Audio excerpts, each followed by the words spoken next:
Thank you so much for your patience, and welcome to the County Council August 25th, 2026 meeting. I am calling this to order at 5:05 p.m. and present here in the Nat U Hill Room, we have a quorum and all council members are present. So we got a full agenda and we will go ahead and get into it. But before we do, all those that are able to stand, please stand for the reciting of the Pledge of Allegiance. The flag of the United States of America and to the republic for which it stands, one nation, under God, indivisible, with liberty and justice for all. Okay, thank you very much for that. I understand there might be some amendments to tonight's agenda. So, Councilor Iverson? Madam President, I have two items to amend to tonight's agenda. The first is, Council, I would like to table item 8H, Resolution 2026-29, the 2027 Target Fund Balance Resolution, to the September 8th Council meeting. Second. Okay, we got a motion. Any discussion on the tabling of that resolution? All right. Seeing none, all those in favor of tabling item H until our September 8th, 2026 council meeting signify by saying aye. Aye. All those opposed, same sign. All right, motion carries. Next up. Furthermore, Council, in Section 9, Presentations and Discussions, I would like to move item 9C, COLA discussion, and 9E, Council Office 2027 Budget, to immediately follow item 9A. Second. Okay, we got a motion and a second to move up some items on tonight's agenda. Any questions from council on those items? All right, seeing none. So all those in favor of amending the agenda to move those items up signify by saying aye. Aye. All those opposed, same sign. Okay, motion carries. All right, next up, we will move on to public comment. And so this is for public comment on items that are not on tonight's agenda.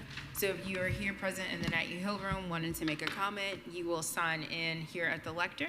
You will state your name for the record, and the TVs will display that you'll have up to 3 minutes. And then those that are participating virtually, you can raise your hand.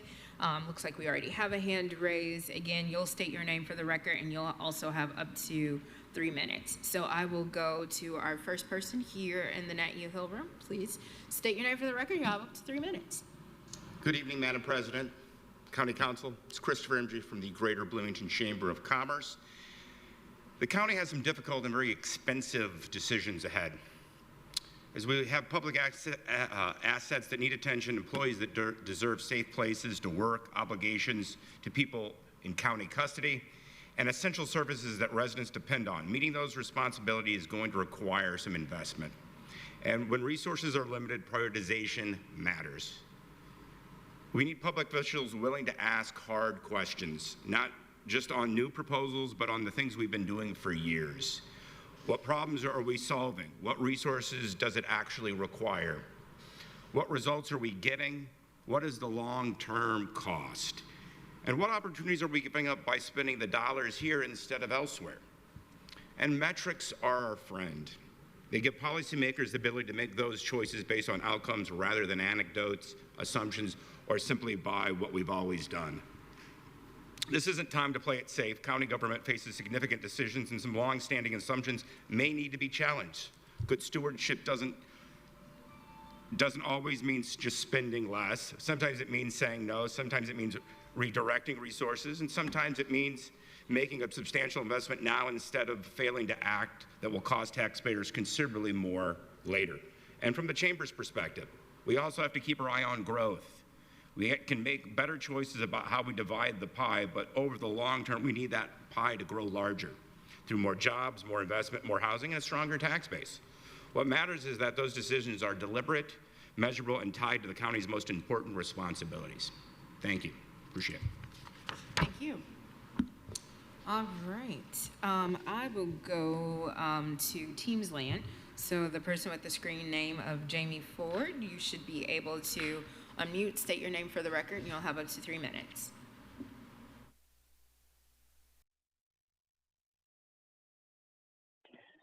Hi, my name is Jamie Ford, and I'm a Monroe County resident. I just want to ask rhetorical questions related to the substance use disorder. I'm sorry? You can go ahead. Nobody said anything. Oh, sorry, I thought I heard something. Sorry. So I just wanted to ask some rhetorical questions related to the Substance Use Disorder Awareness Commission and the upcoming Recovery Summit. And while these questions are rhetorical for the sake of the rules of the public comment, I do hope they will be answered at some point in the future. I'm curious to know about why there are no reports or memoranda for the past 2 years on the website for SUDAC. I did contact the legal department about inspecting and copying the memoranda that is required to be kept. The basis for that is found in Indiana Code 5-14-1.5-4.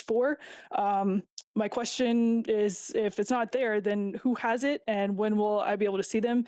I know Council Iverson, you're a member of SUDAC, so I'll ask you, I'd like to see the minutes and memoranda, and I can send you an email about that.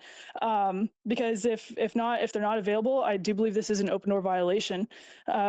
I'm also curious where the recordings are for the previous meetings. Indiana Code 5-14-1.5-2.9C says that meetings must have live transmission and archive copies with links to meeting documents available. And I can't find any of the recordings anywhere, so I believe this is also an open door violation.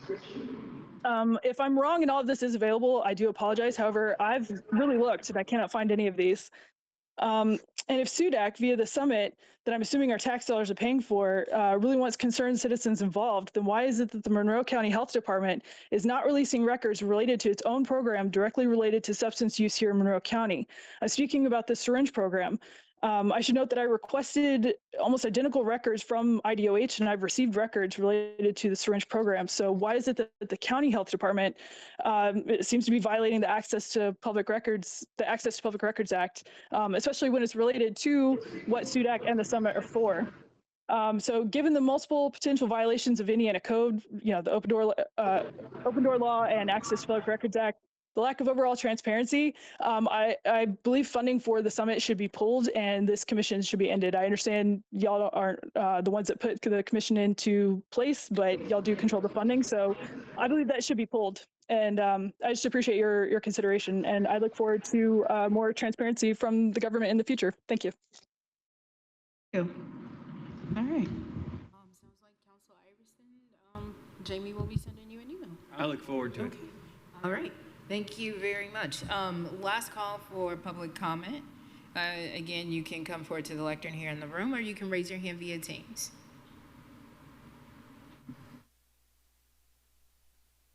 None?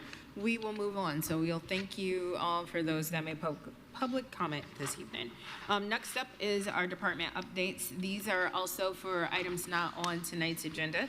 Each department that would like to make an update is limited to 10 minutes for your updates. But it looks like first up we have the planning department. So Jackie Jellin was able to come on up to the table here, and it looks like you're joined by a guest.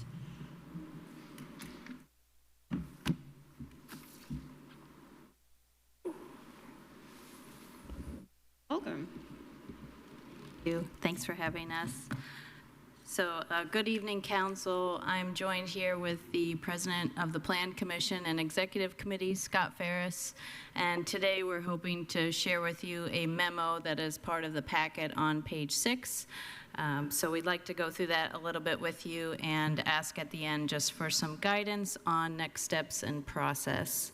So tonight, I'm also joined by all members of my staff, plus one prior member of our staff, so I appreciate their time as well for being here.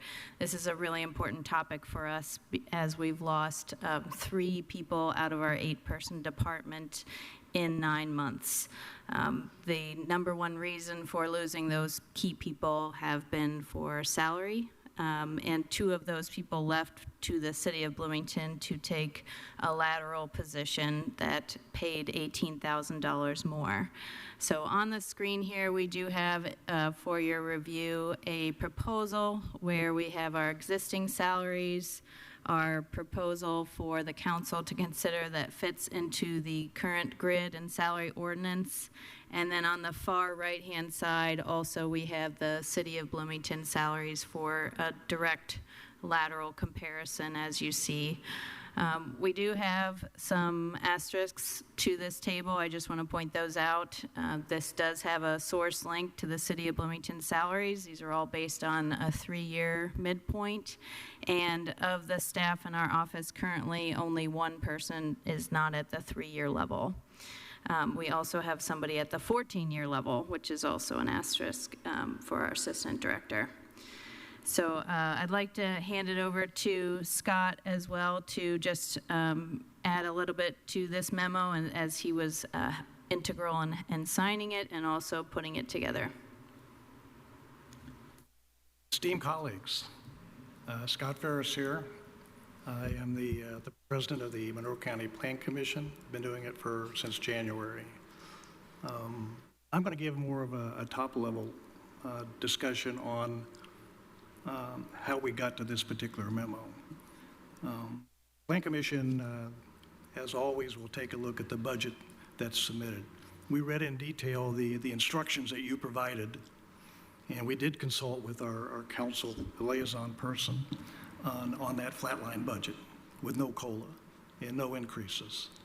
And we understand that. I understand that process. We went to an executive committee meeting because we wanted to talk about something that we found that was pretty disturbing, which Jackie just talked about, and that fact is that we lost 3 folks. And the reason why we lost those 3 folks was because of salary disparities. And the salary disparities are in which Jackie will talk about in more detail if given time to do so. Those disparities are pretty gross. I mean, 20, 30% for like positions. That impacts, like most of you already know, the morale, the quality of life, and retention, as well as keeping the doors of the business open for a planning department that is currently overworked and understaffed. That's reality. My experience and my background, for whatever it's worth, I've done this for 40 years. At various levels. I've run 2 plan divisions, 2 analysis divisions, 2 resource divisions. I've been inside government, outside government. I've been doing budgets. I've done pay raises. I've done step increases. I've done raise pools. I've done whatever. And I'm just telling you that the comments I'm providing are based upon that 40 years of experience.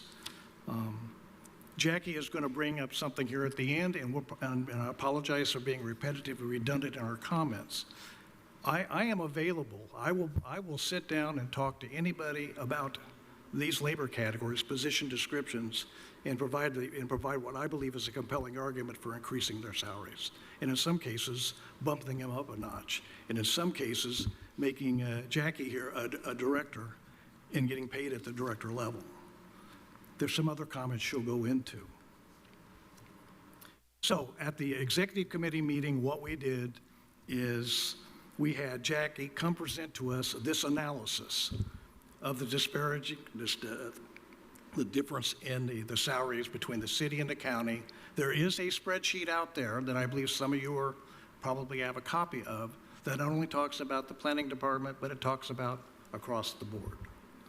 For the old Bloomington crowd, the people that have been around Bloomington for decades, you'll know that the county salaries have been south of the Bloomington salaries for quite some time.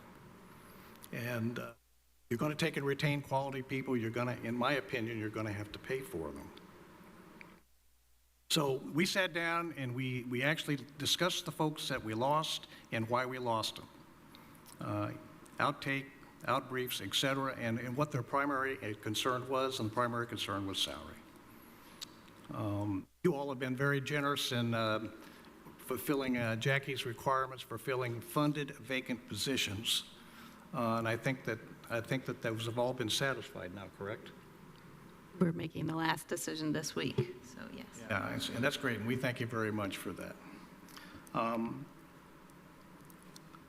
The analysis that goes into coming up with a budget and salaries has got to be based on something. I did a little bit of analysis and looked at the WIS documentation and the sourcing that you've been using to determine what the position descriptions, the salaries, et cetera.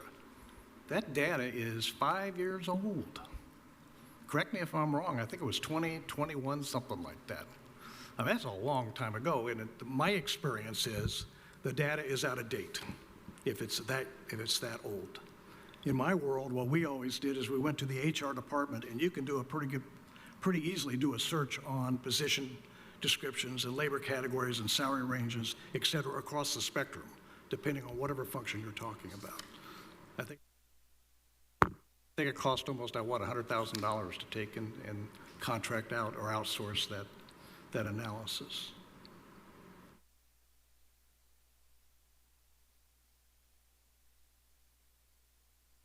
So I will leave it at that for right now.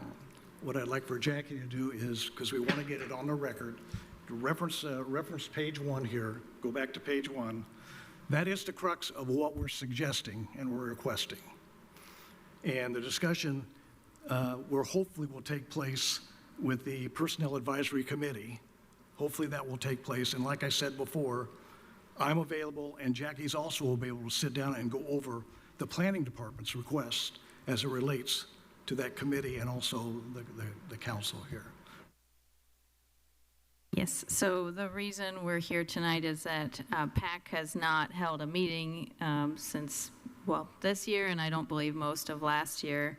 I noted later on in the agenda you're going to be considering a new position under item 8E. And if you're interested, or if you're able to consider that new position for the 2027 budget, we are asking for one new position, which is a senior zoning inspector. The reason is because state code has now mandated that we review permits essentially within 3 days. And if we don't get to it within 3 days and we don't answer them within 3 business days, they can force us to issue a permit sight unseen. So we are needing an additional person because our current zoning inspector deals with all enforcement and all permitting of residential in the county. And that position has become increasingly busy since January 1st. So I would like to request PAC open and consider this, as well as if there's any other avenues for us to come back and do this any sooner. I know my staff is asking what's the soonest date in which I could see a potential increase. It's very expensive to live here. Our planners try to prioritize walkable communities. We practice what we preach, and that is, it's very expensive on the salaries that we're currently making. And some of us, living paycheck to paycheck, still have debt from our master's degrees. 6 out of 8 of us in the department have master's degrees. So we're just hoping for your consideration. As Scott mentioned, we'd like to continue to keep the doors open of communication.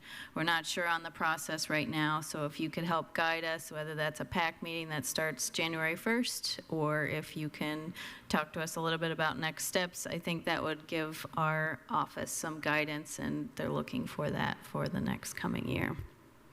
So happy to take any questions. I also have some information additional if you have questions about revenue we've taken in for to date, the cost of losing a plan or two, things like that. I've researched some of that in case you had questions.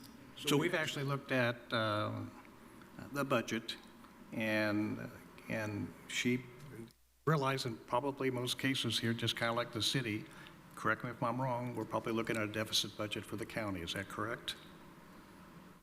You're going to be in the red at all in the county in this budget, all said and done? Well, we haven't had budget yet to talk about that, so that's something that we can look at now, but please go ahead. My point is Yeah. that there's a potential for a deficit budget being in the red, meaning that you've taken in revenue, but you have more expenses than revenue. When Jackie put together the budget, there were some givebacks in that budget, a certain amount of money. The planning department also has a revenue stream. They bring, because of permits and other things, they do bring money into the county. We have those numbers. I don't think it's important to bring it up here now, but in a separate discussion, we can do that. We've also added up what we think the delta would be for the new hires and the salary increases, and to do some sort of a balance sheet. We've done that analysis as well. We believe we've done our homework, is what I'm telling you. All right, the takeaway, if you go to page 2,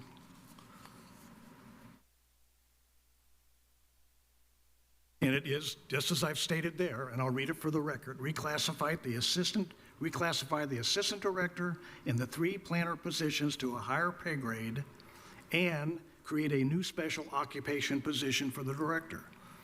My own personal opinion on that is that directors are equal, and they should be somewhat equal in pay. I realize that time and grade and all of that stuff will increase the salary over time, but as a general planning position, I would argue that that would be the perspective. The second item is to create the new senior zoning inspector positions. That's what Jackie was talking about because of HB 10,005. And they're reclassifying the current zoning inspector position because of the permitting that's required and the quick turnaround time. This is a new and wonderful requirement for the planning department.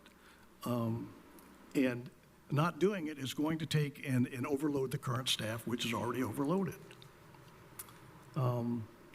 Those are the two major, those two bullets there are the major takeaways and what we'd like for you to consider.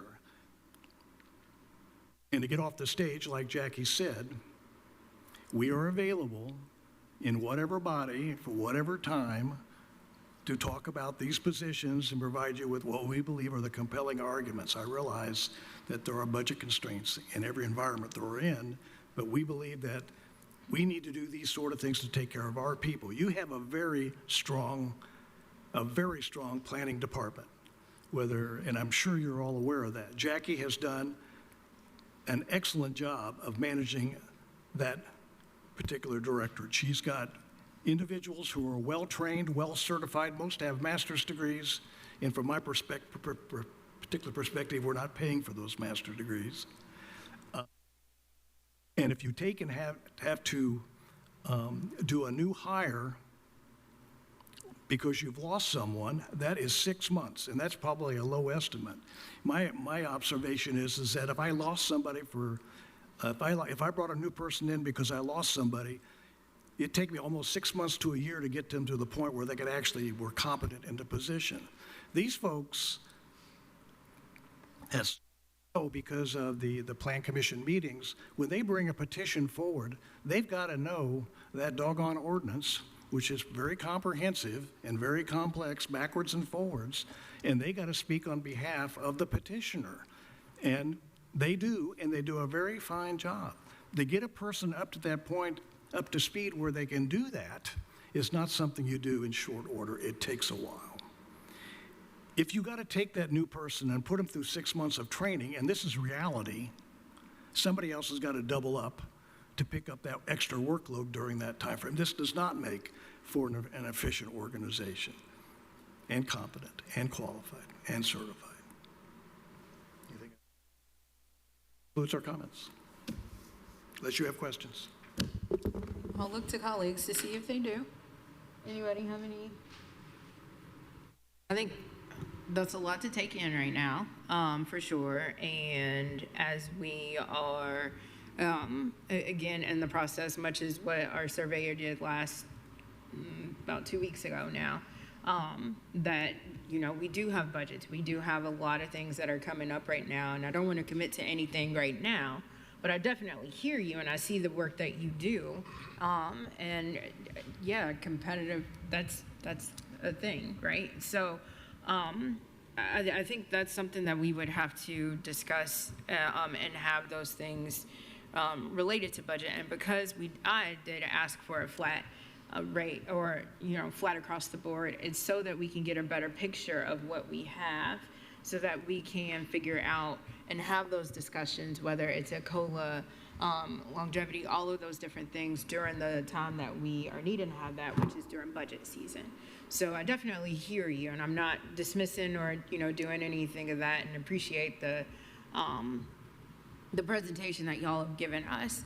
We just definitely need to take it all in as we prepare for the next month and a half of budget. Yes, Councilor Henry.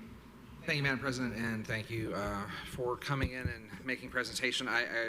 As I said last week, and I'll reiterate today, that I'm in support of this effort by the Plan Commission and the Plan Department to bring this to us. And not only in that council liaison role I serve in, but I am on that same executive committee of the 4 that had looked at this and Colonel Ferris's work putting this together.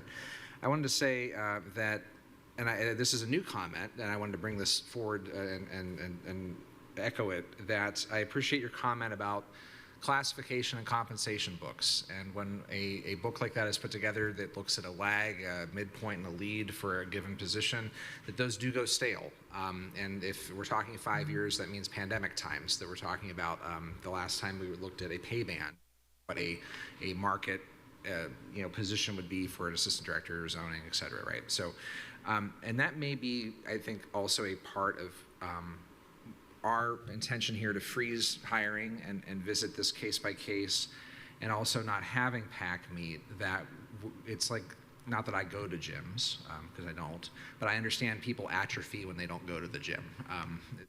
But if we were atrophying our muscles on talking about these positions over the county, things like this happen. What we're talking about here is a surgical approach to an instance and a department. I don't think the blanket approach of comparing to other departments makes sense, and you've made a good business case that I would support moving forward. I do think it's a good compromise between what the city of Bloomington, which apparently is our competitor in this space, is pooling versus what a market rate could demand. You've reached a compromise number that I hope WIS or PAC, if that is the process we continue to use, will justify. I'll just say that all that predates me here, and now that I think about it, PAC I've been here 2 years, a year of PAC meeting and a year of not PAC meeting. So I've seen, two different flavors of what this looks like, but the hiring freeze should have forced more of a prioritization of how we go about our work, instead of maybe atrophying along causing some of these challenges. But I hope we'll consider.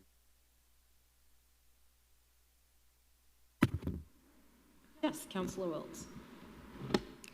I just want to maybe offer a step forward, and at the risk of throwing strategy completely out the window, we do have a process in place for you to make a request to do this.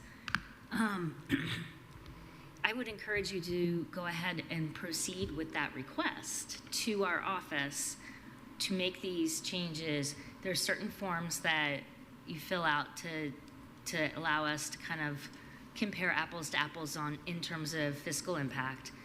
It's a horrible time for us to be doing that while we're jumping in just next week into budgets, but it's a great time for us to be really aware of the need. So I appreciate you being here, and nothing is likely to happen if you don't submit the requests formally. So that's my advice. I mean, PAC is not meeting. That's not the process we're using right now. But if you could contact our office and work with them, unless there's great objection by council leadership, that's what I would encourage you to do. Yes, Councilor.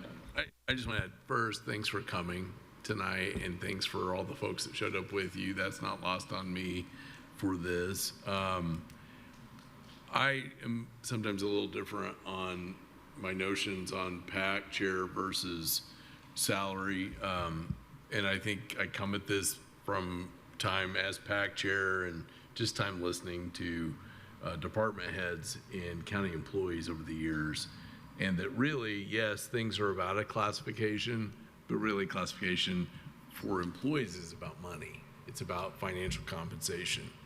And so I think the PAC process, there is a PAC process there naturally. I don't disagree with anything that Councilor Will said, but for the financial end of it, which is really what, when people go home, a job description doesn't pay a mortgage. And particularly with home costs in this community, it really wouldn't pay a mortgage. It's salary that does. And salary falls to the mud ball that is our budget. And that ultimately is the process that we're in. I can look in that audience right there and see about 5 competing requests that throw into the mud ball. And what the good news is on that, in the next month to 2 months, the council will take that mud ball and start figuring out how that hits what we need to do per our values. And my hope always on that is that all of our folks, including the folks who are really serving the public, that this gets as fair to them as is legally possible and financially sustainable.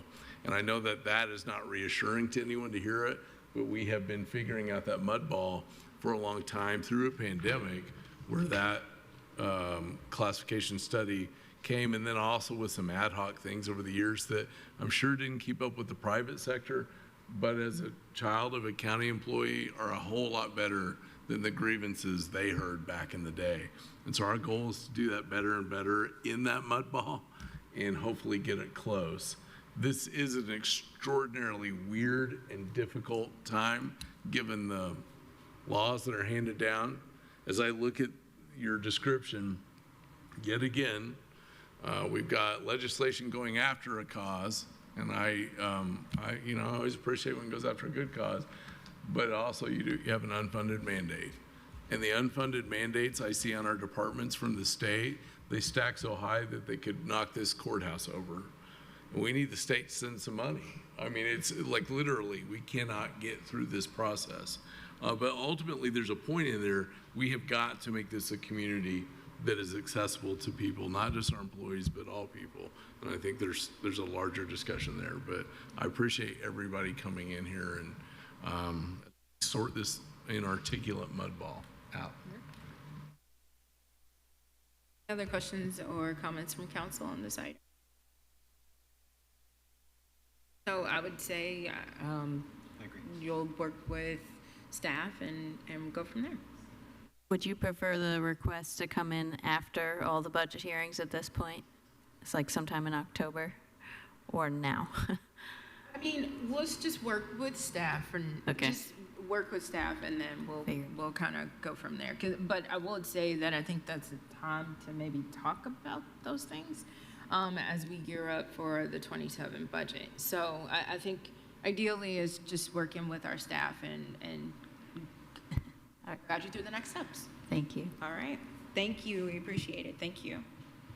All right. Is there another department update? I think I got a 4-H is here. Yes, hello.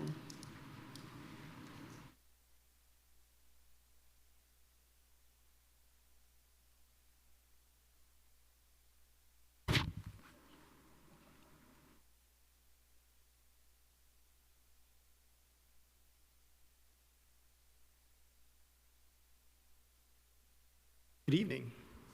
I'm Kip Harmon. I'm one of the 4-H educators at Monroe County Purdue Extension. And we just wanted to kind of come give you a little update on a few things. I'm going to introduce these two young ladies to you in just a moment.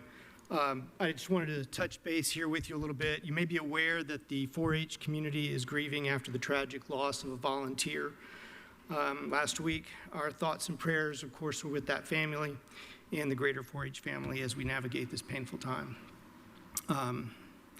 In the wake of that, our volunteers and youth are still pledging their heads to clearer thinking, their hearts to greater loyalty, their hands to larger service, and their health to better living.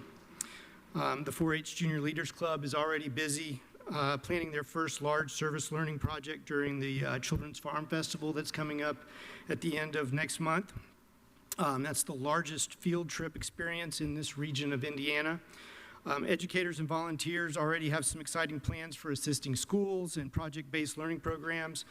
We plan to send more youth to out-of-state 4-H civic engagement and state trips than the other 91 counties combined this year. In fact, we have a great opportunity. We're planning on sending 13 youth just from Monroe County to Washington, D.C. Through a grant that we've received. So we're really excited about that opportunity.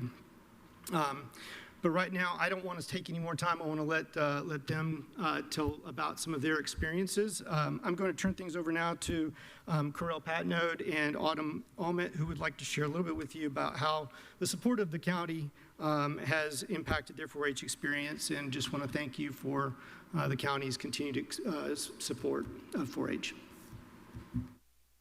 Hello, my name is Autumn Olmet. I'm a junior in high school, and I've been in 4-H for 9 years. I think most people assume that 4-H is showing livestock at the county fair, but it is so much more than that. Some things that I've been able to accomplish through 4-H is installing a little free library at Cars Farm Park here in Monroe County, being a page for Senator Yoder at the State House, and being awarded a leadership scholarship from the 4-H Foundation just to scratch the surface. I attended the Ignite by 4-H conference in Washington, D.C. this past March, and I'm going to share with you my experience. My brother and I were the only students from Monroe County to go, and we were able to attend thanks to a grant supporting our role as AI teen teachers through 4-H. There were 15 delegates in total from all over Indiana, and I was able to get to know the other people from Indiana, especially when we went on a night tour of the national monuments and basketball game. My brother and I were the only people not checking the score. Go Hoosiers. While I was there, I was able to meet kids from all over the U.S. and territories, and that was really fun because I was able to ask them about how 4-H worked where they were from. I met a lot of people and made a lot of memories. I had lots of new experiences, but one of the things I was looking forward to was flying in the airplane because I had never done that before. I had been to DC before with my family, but this was my first time going to a big multi-day conference. When I say big, I mean it. There were 1,800 students attending. There were multiple tracks of the conference from community engagement to agriculture. And within those tracks, there are all kinds of workshops, from learning how to be a dementia friend to cheese tasting. One of the things I learned about conferences is to sign up for workshops early, because if I had known there were cheese tasting, I would have been there. There were so many opportunities for workshops, and most of them were led by other 4-H'ers like me.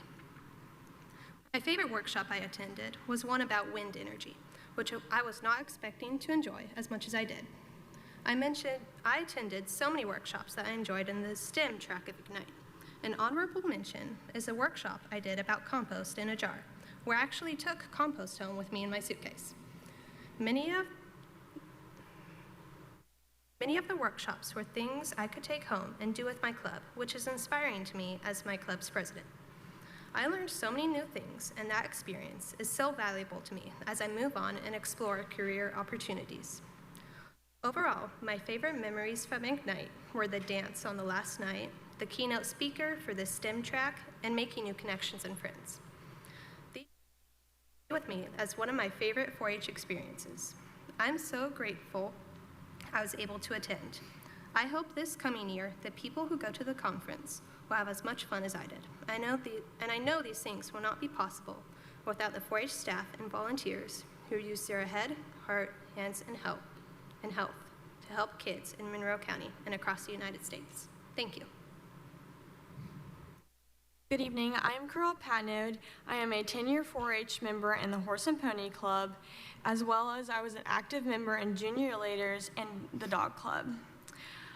I just want to thank everyone that has been involved in 4-H and has made all the amazing opportunities possible for 4-H'ers like myself. I was on the agriculture track when I was in DC. We learned how to harvest crops and take care of livestock and animals. There was public speaking classes, and we got to trade pins for every state, so that was really fun to collect pins. And then, of course, the dance. That was so much fun. I met so many amazing new people from across the country, from Alaska to Florida, and from California to Maine, and even different countries. Some of my best friends that I made were from New York and Indiana. We recently all got together at my graduation party in June. Since last year, we are now doing an annual get-together in the summers to catch up with everyone. These are going to be my lifelong friends, and I learned so much not only in 4-H, but about different cultures and states. This was the best experience ever, and I hope every kid that goes and is able to go has a good experience as I did. 4-H is not just a great organization. It is my life and my family. I don't know what I would do without it. And it was such an honor to represent not only Indiana, but our great county. Thank you. Nice job. That was good. That was really good, and congratulations on graduating and all the work that y'all have done, and your public speaking classes paid off because you spoke to us, which could be intimidating, but I promise we're not that scary like we think we are. So it's okay. But thank you very much for that. Any questions on or comments from council related to this? Councilor Hawk. Just can't let people leave that's part of the 4-H plan without sharing that it was a part of my growing up. It made those of us young people who lived in Ellisville a community together. And so many people think 4-H is you have to be out on a farm or you raise chickens or whatever. And we didn't. We lived right, I was a city girl, lived in town Ellisville. But we learned how to sew, learned how to do, make cookies, whatever. But what we really learned was how to share with other members of the club and be a part of the community. And it really is a life-altering and event for all of us to help us to be better human beings. So thank you for sharing.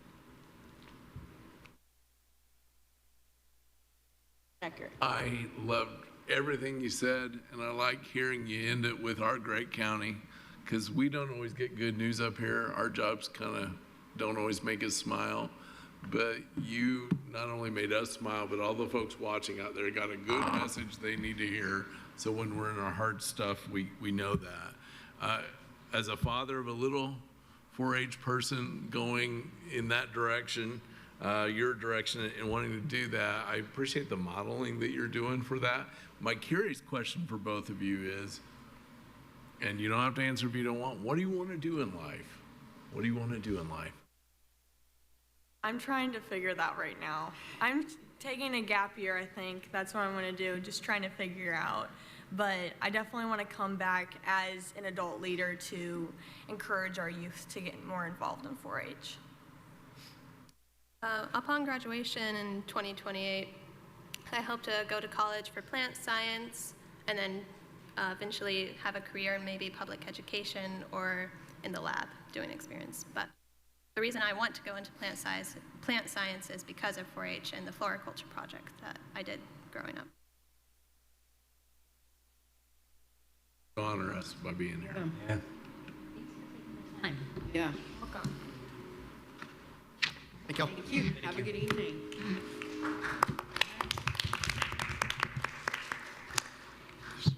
All right.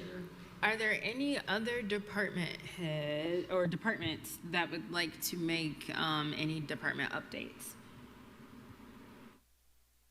You got to top that one. All right.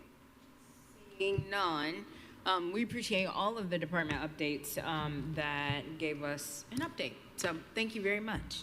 All right, next up is our consent agenda items. Council, I move to approve the following consent agenda items for Tuesday, August the 25th. The summary council minutes are presented for the May 12th, and May 26th council meetings, the June 11th joint council and commissioners special work session, as well as the summary council minutes for June 23rd, June 30th, July 14th, and July 28th. Second. Okay, we got a motion and a second. Are there any questions or comments from council related to the consent agenda items? Seeing none, we will move to approval. So all those in favor of approving the minutes as presented signify by saying aye. Aye. All those opposed, same sign. Okay, motion carries. Next up is item number 7, which is the hire and freeze reviews.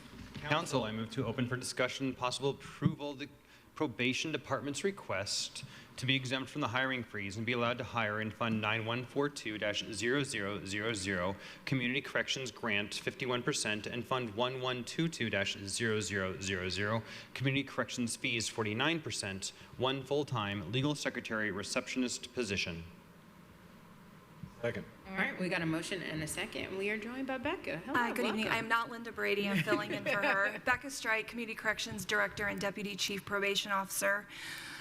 Linda came before you in February asking to refill this position. You granted it. It's taken us a long time to fill it. We hired somebody, she started, and then 6 days later decided it wasn't a good fit, and so we are asking if we can refill this. Our receptionist at Community Corrections is only one of 2 full-time support staff. They are the first face when clients come into our office. Currently, or during this time, we've had probation officer assistants, field officers, office staff, even myself filling at the front desk answering phones and doing data entry. But again, this is the lone position in that building that does this kind of work. Very much for that. Any questions or comments from council on this item? Sorry to hear that that didn't work out. Hopefully. It's been tough. Yeah. All right, so seeing no questions or comments from council, I'll move on to public comment. If there's public comment, you can move or make your comment at the lectern or raise your hand via Teams. Seeing none. May we please have a roll call vote?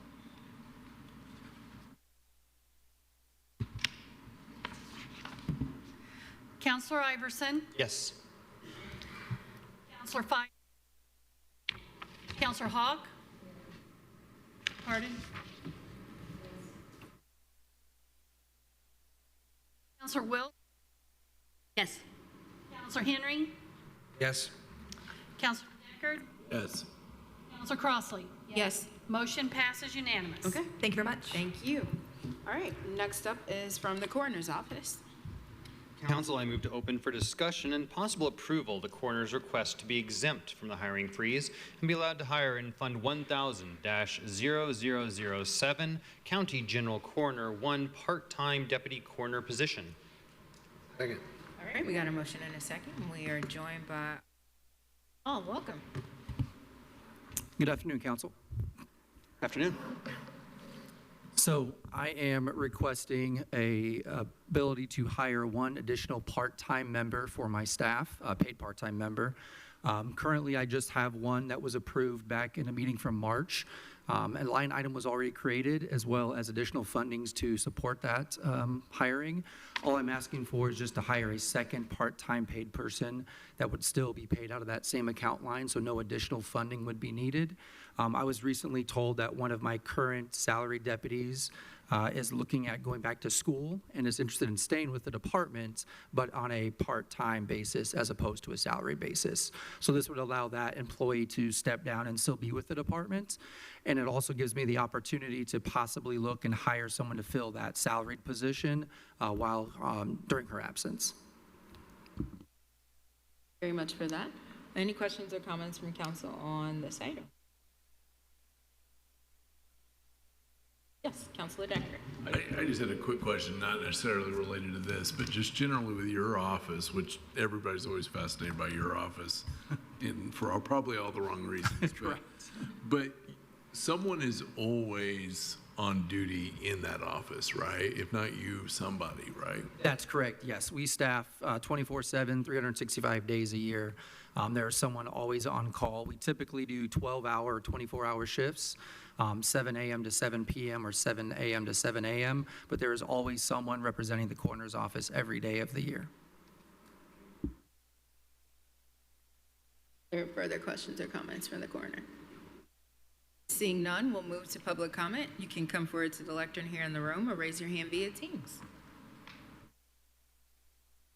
Seeing none, may we please have a roll call vote? Counselor Fidel? Yes. Counselor Hawk? Counselor Wiltz? Yes. Counselor Henry? Yes. Counselor Deckard? Yes. Counselor Crossley? Yes. Counselor Iverson? Yes. Motion passes unanimous. Thank you, Council. All right, thank you very much.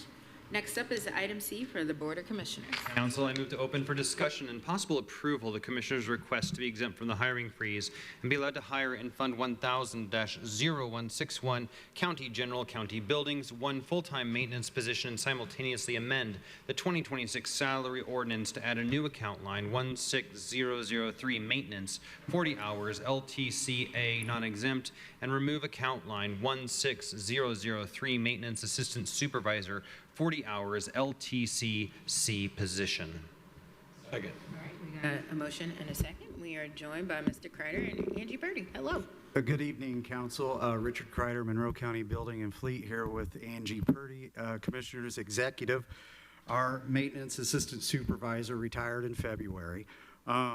We're here tonight to ask to reclassify that position to remove the supervisor portion and to ask to fill that position. This is with the county maintenance crew that provides maintenance services to the civil buildings, which include the historic courthouse, health building, showers building, youth services bureau, highway garage, emergency operations center, reserve operations building, and we're expanding out to additional maintenance services on commissioner-owned parcels of land.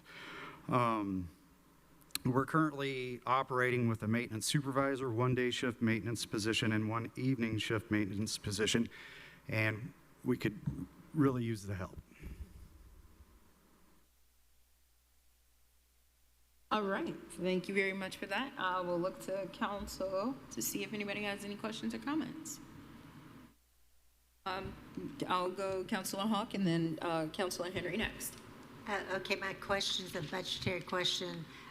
Are you splitting up percentages of the salary? I noticed you said the Youth Services Bureau, so. We have not traditionally done that.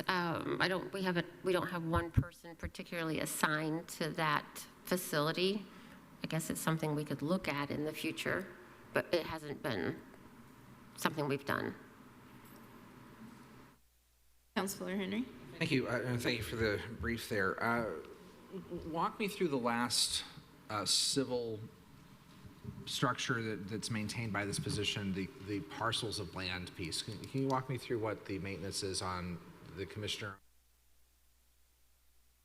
Most recent? Yeah, just to give an example of what that is. I mean, I understand, cleaning the health building or whatever, maintaining the health building, but like, what's that last one mean? Or give us some examples of that labor. Mending fences, repairing broken signage, adding signage, painting trees. That's the most recent. Okay, I appreciate it. For the land parcels. Is there any intention for that staff to maintain, like, I don't know, we went through an encampment. Is that staff engaged with that, or would be long-term, or is that other staff or other contracting? Oh, I think it will have to be long-term from the county maintenance folks. That's a huge property. There's a lot to take care of. Parks Department was out lending a hand today with their brush cutting equipment. They were able to clear some areas to make that work possible, actually. But yeah, it's going to have to be an ongoing process. Thank you, I appreciate it.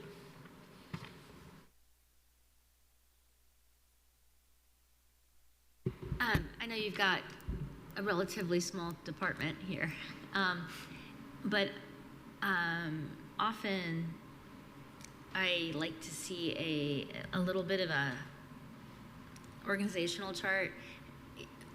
If you could just tell me, like, you said you're taking away the supervisory component of the position that retired. So is there a supervisor?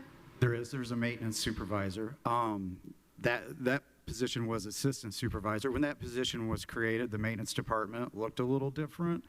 We had a lot of road crew staff that was supervised, that were assigned daily, and things were just a little different then. So there is an existing supervisor and then 3 assuming this position is filled? Correct. They are kind of the same, got it. So it's boop, boop. Thank you, visual person here. Gotta picture it, thank you. Thanks for the sound effects. All right. Any other questions or comments from council on this item? Seeing none, we will move on to public comment. Raise your hand via Teams or come forward to the lectern here in the room. None, may we please have a roll call vote? Counselor Hawk? Counselor Wiltz? Yes. Counselor Henry? Yes. Counselor Deckard? Yes. Counselor Crossley? Yes. Counselor Iverson? Yes. Counselor Feidel? Yes. Motion passes unanimous.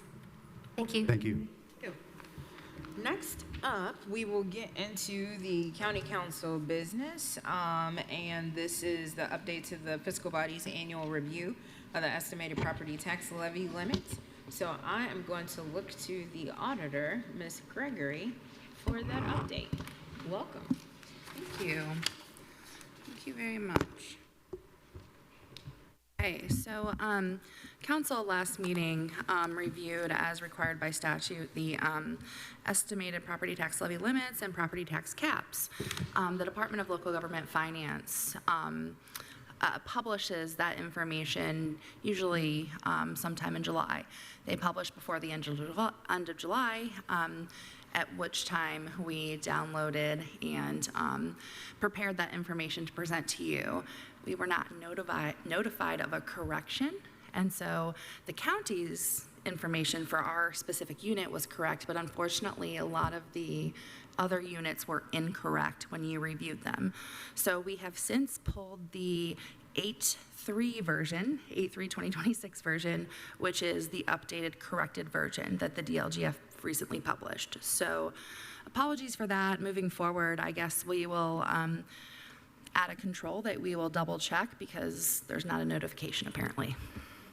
So, thank you. Glad you were bringing this to our attention. I'm sorry you weren't notified, but I'm glad y'all were on it and gave us that information and the other units as well. So I appreciate that. Other questions or comments from council on this item? Yes, Councilor Hawk. Right. I think this really calls our attention to the fact that when something is downloaded, we need to question it. We need to see, does this make sense? Is there something on here that just doesn't seem right? Because there can be mistakes made in any place, but the big mistake is just, doing a copy and paste and nobody really looking at the bottom line. Yeah. So while I know we'd all like to believe that everything that is posted at the state level is perfect, they're just human beings like the rest of us. So we cannot assume everything is without questioning. I mean, that's what you have to do. You have to have a curious mind and you have to question. Stating perfect in the same word. So, yeah, of course, definitely on our best behavior with that. Yes, Councilor Deckard. I always appreciate that nobody's perfect because I certainly am not. But I am a little worried in the sense that if the shoe were the other foot and we were wrong and DLGF caught that, there'd be no do-over. In fact, we've been down that road in some form. I don't want to talk about it, but right? You're 100% correct. So thankfully, we can correct this. It's easy. It's just a simple re-review. The units have already been notified, but they will be notified again that you've reviewed the information, the corrected version of the information. And so you will all see another email come out from my office tomorrow. If I can continue, what alarms me is we have a very strong auditor that persists in going after information. I think about counties that don't have that, or a rookie auditor, or even whatever. Like that's a little alarming to me about that. And again, there's not a lot of recourse. And I've been talking tonight in the last meeting about unfunded mandates and all this. This could turn into even more. Now we've got 65 eyes on it and we still can't get it. And unlike Councilor Hawk, not all of us can look at something and say, I think the state's wrong there, nor have time to cross-check every single algorithm in their Excel sheet. I think that the state's got to have some caution about that. These are lives, or ease up the law a little bit so that we have a little bit more local control here, and they could share some of that with us. But I'll stop there. Yes, Councilor Wiltz. Could you summarize the difference between, generally speaking, between the previous and this current? Yes, happy to. So part of the original forms were correct, but it's like the bottom line of the levy was hugely inflated for some units, which I'm sure they loved. However, it's inaccurate, and the taxpayers wouldn't love being taxed those amounts. So, yeah. Didn't add up? It didn't. So like I said, most of it was correct, but then there's like a bottom line totaling, which was inaccurate. So you look and most things are right, but then there must have been just a formula error on the bottom line. So to give the DLGF a little grace, they're dealing with as many changes as we all are in the state right now. And I know they're severely understaffed. They're also feeling the budget cuts and constraints. And so I think everybody's just kind of, it's all hands on deck. And they did correct it quickly. I think that just the notification part was missed. Yeah, and I have it on the screen. This part right there that's kind of highlighted was correct. It was this line right there where it was significantly different. So when I'm not pointed it out, I believe I got a phone call from Councilor Hogg where a township had notified them like something was off. So. That's what I wanted to say is kudos to the townships who immediately saw, what is this? And, oh yeah, when the taxpayers love it, if they really raise the levy that high. And of course, they knew it had to be an error. So, but the other thing is that Ryan Burke of the DLGF had requested that we, so that he could work through to see where the problem might be, if we would just let him know where it was. And I know that it may seem like, well, we don't have time to tell him that, but he's awfully good to help us out. And I think when he asks for us to help him figure out where the problem was in his department, we should respond. So that's my ask. Thank you. Any other questions or comments from council? All right, and seeing none, if there are no further objections, I would like to authorize the auditor to go ahead and notify the taxing units again of the correct amount. Thank you very much, Council. Thank you. All right. So ordered. Yes, need to say that.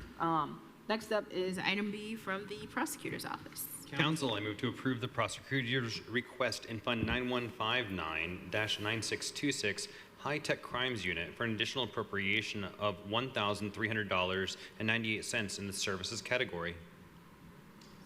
All right, we got a motion and a second. We are joined here by Ms. Beth Hamlin. Welcome. Good evening, Council.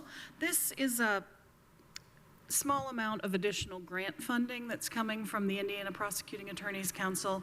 It's unspent funds from the previous grant year that they're rolling and sharing with all 10 of the high-tech crime units across the state in the amount of $1,300.98. Okay. Rolling in the dough. All right. All right. Yeah. Any questions or comments from council related to this item? Just want to make sure we get that 98 cents. Every penny. All right. Seeing no other questions or comments from council, we'll move to public comment. If there's public comment, you can raise your hand via Teams or come forward to the lectern here in the room. And seeing none, may we please have a roll call vote? Councilor Henry? Yes. Councilor Decker? Yes. Councilor Cross?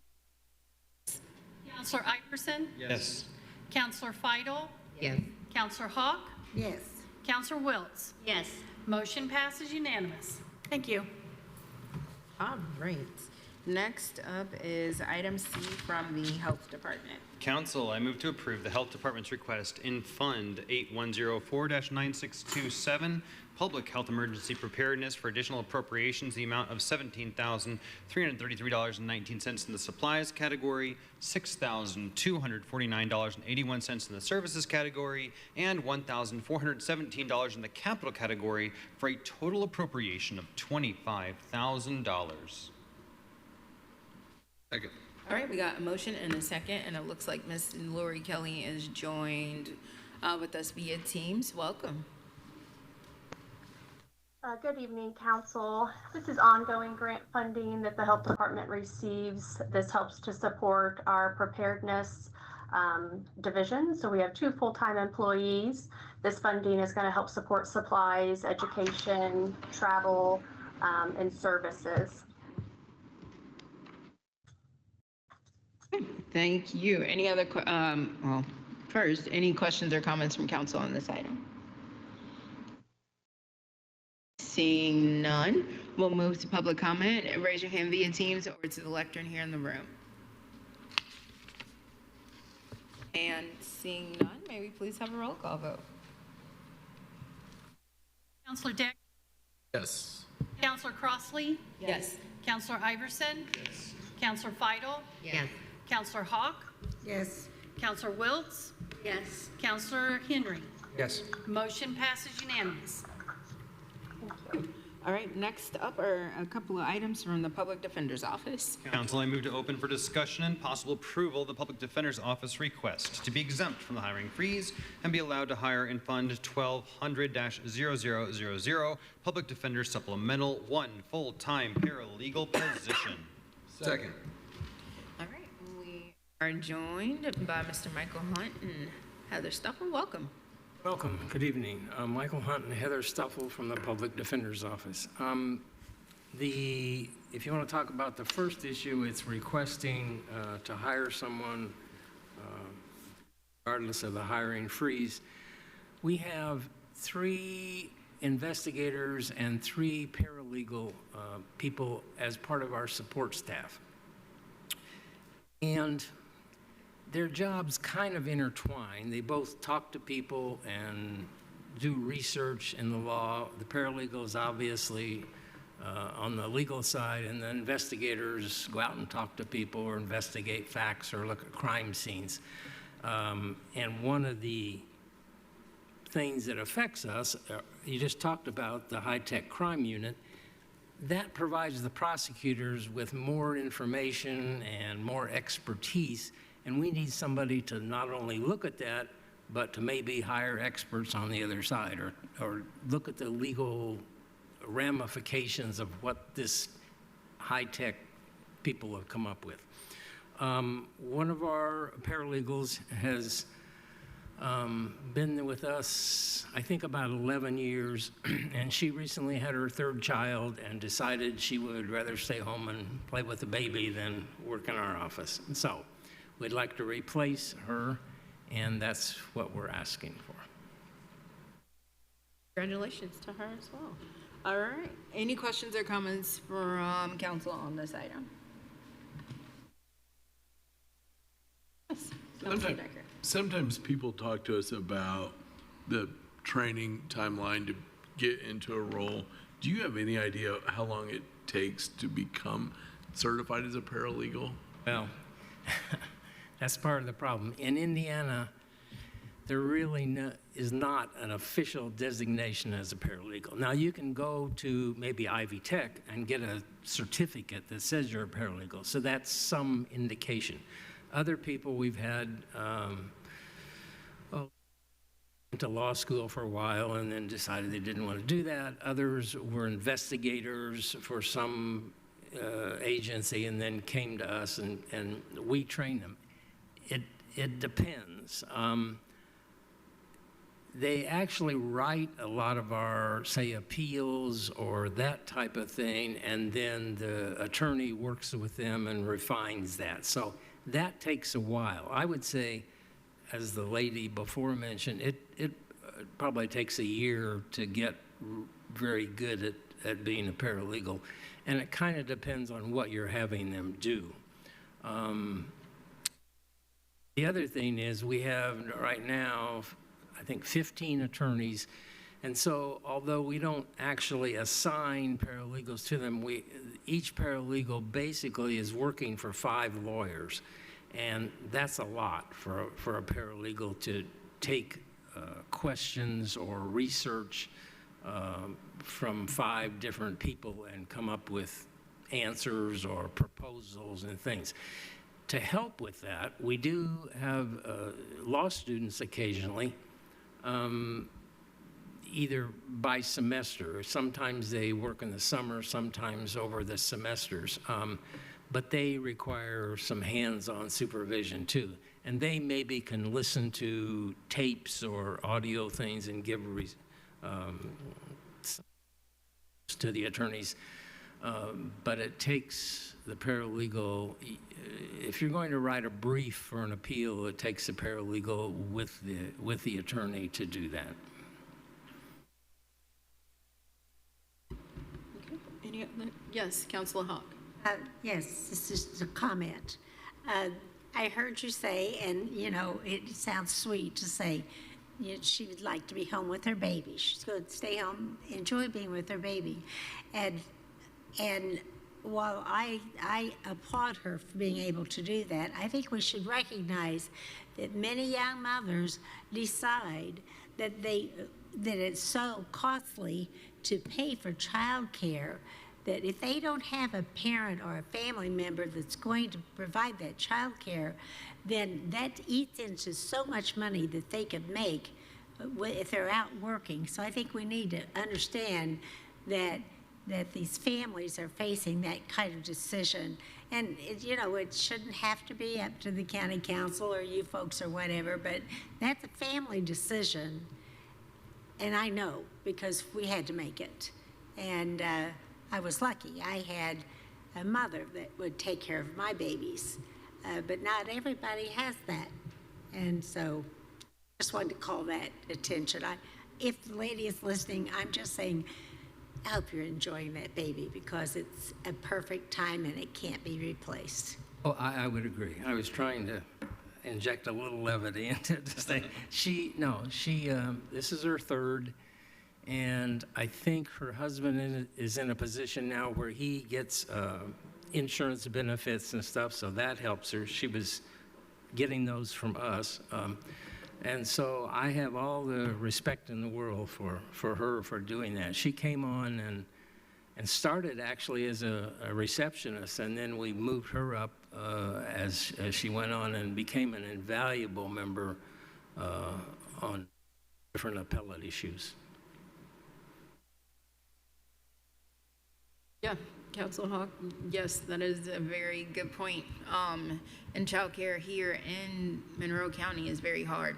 I know the people that are pregnant that literally have to be on a waiting list for a whole year before they can figure out whether or not they can get childcare.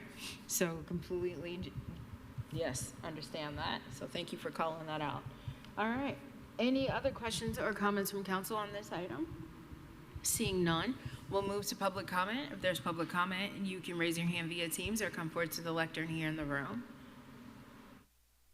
And seeing none, may we please have a roll call vote? Counselor Crossley? Yes. Counselor Iverson? Yes. Counselor Feidel? Yes. Counselor Hawk? Yes. Counselor Henry? Yes. Counselor Wiltz? Yes. Counselor Deckard? Yes. Motion passes unanimous. Thank you. And next up is item E from the Public Defender's Office. Council, I request to open for discussion and possible approval of the Public Defender Office request in Fund 1000-0271, County General Public Defender, to add an additional Public Defender attorney position, 40 hours, exempt from the 2027 budget year. Second. All right, we got a motion and a second. What would you like to add? Yeah, I'm just presenting this to kind of make you aware of the position we're in, and we're not actually asking for another position at this time. As most of you know, we are in the program run by the state, which reimburses the county 40% of expenses, or most of the expenses for defending our clients. In that program requires us to have what they call a caseload. In other words, they don't, when they wrote the statute, they didn't want to give the county X amount of money and then have a public defender do 50 cases or 100 cases or whatever. So they came up with a grid, which admittedly is kind of old now, but it says that each attorney can only have so many cases, and they weight the cases. So if you have a murder case, maybe you can have 3 burglaries and they will be equal. And they make us report that quarterly. So as long as we're under the required number, let's just say it's an arbitrary number of 50. As long as I'm at 49, we're okay. If I go to 50 or 51, then the people in Indianapolis on the commission flag that and tell us, you need to do something about this. So we've had some, I would say, abnormalities. We had a person we hired, an attorney, and they were here about a month, and then they left. They just didn't, as somebody said, it wasn't a good fit for them. That messes up our statistics. We have someone who assigns these cases and tries to equal out the proportion that each person gets. We had another person retire. We had another person for medical reasons that took FMLA, and that is just, to me, that I don't want to say it's bad, but it creates problems, just like someone, the paralegal, taking maternity leave because they get about 3 months off. And that, trying to coordinate all those statistics makes it very difficult. So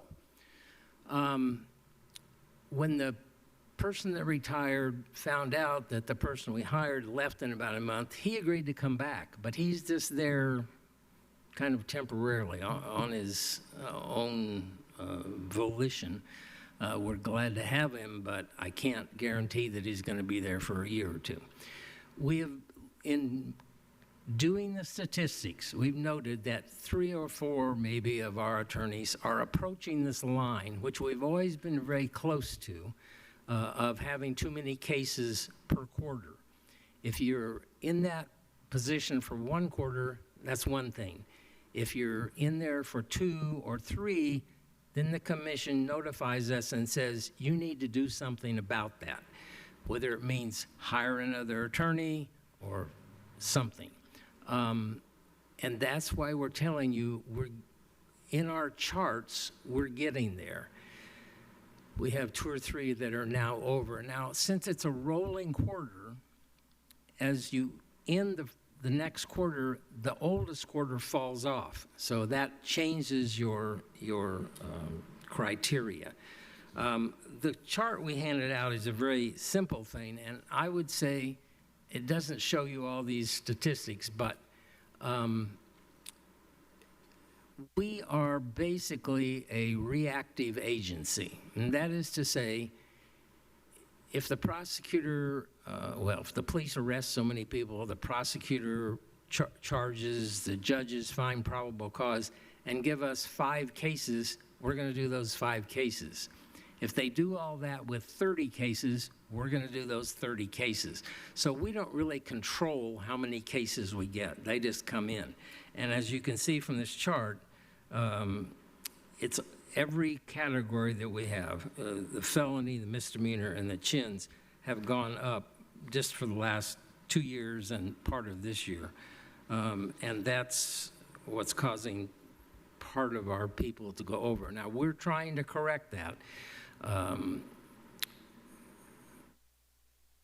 by moving some things around and stuff. But I just want to make, and I'm not asking for another attorney for this budget session, but I just want to make you aware that I may have to come back in, say, January and say, hey, I need another attorney because we're over. What happens is if the commission decides we're over and not doing anything, I haven't asked for another attorney, I haven't done anything to correct it, then they send us a 90-day letter and say, if you don't get this fixed within 90 days, we're going to cut off your funding. And right now, we're pulling in roughly $1 million a year that goes to the county. So if you have any questions about that, I will try to answer them. Councilor Wiltz. So when you say pulling in $1 million, you're talking about reimbursables, not Yes. really like revenue that's over and above our expenses, right? We submit a number, and they reimburse us not for every case, but 40%. And so the 40% that we're getting back is averaging roughly $1 million for the past couple years. And I think we're on that level this year too.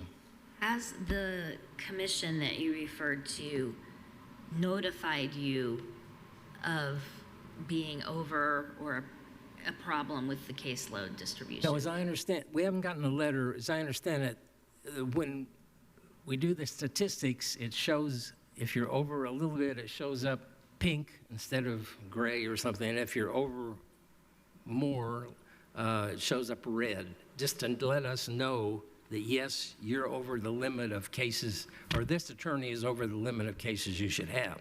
If it's just one attorney, like I say, that's not a big deal. You can, but right now we're 3 or 4 are over a little bit for the various reasons I mentioned.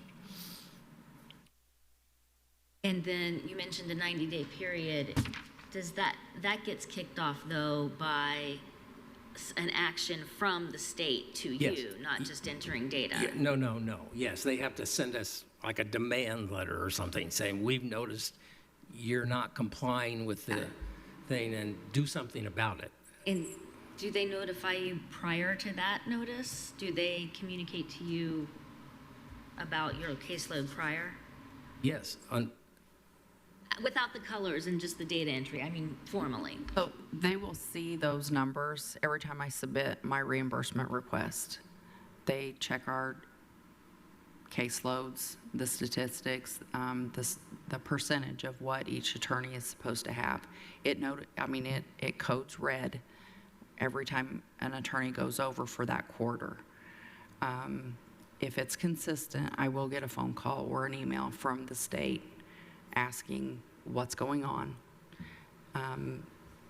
We've consistently seen 3/4 of red.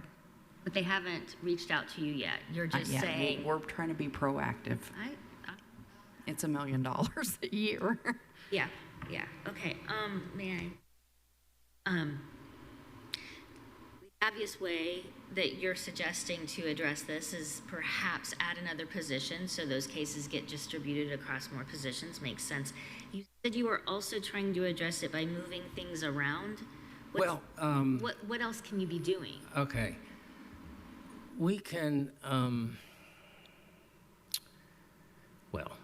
right, that is returned from retirement, we're giving him he's very experienced, so we're just giving him some what I call big cases.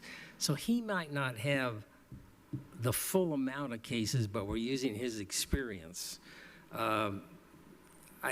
I hesitate to dump a full load on him because he can say, I'm out the door tomorrow. I mean, he's really doing us a service by saying, I've retired once, but I'll come back and help you. And the other thing is, CHINS has become a real problem. The state funded DCS and gave them more people, and they're doing more hearings then.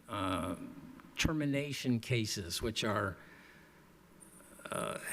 unbelievable amounts of information, and you're trying to take someone's child. So they become like a murder case without a jury, and it takes a lot of energy and effort to do that.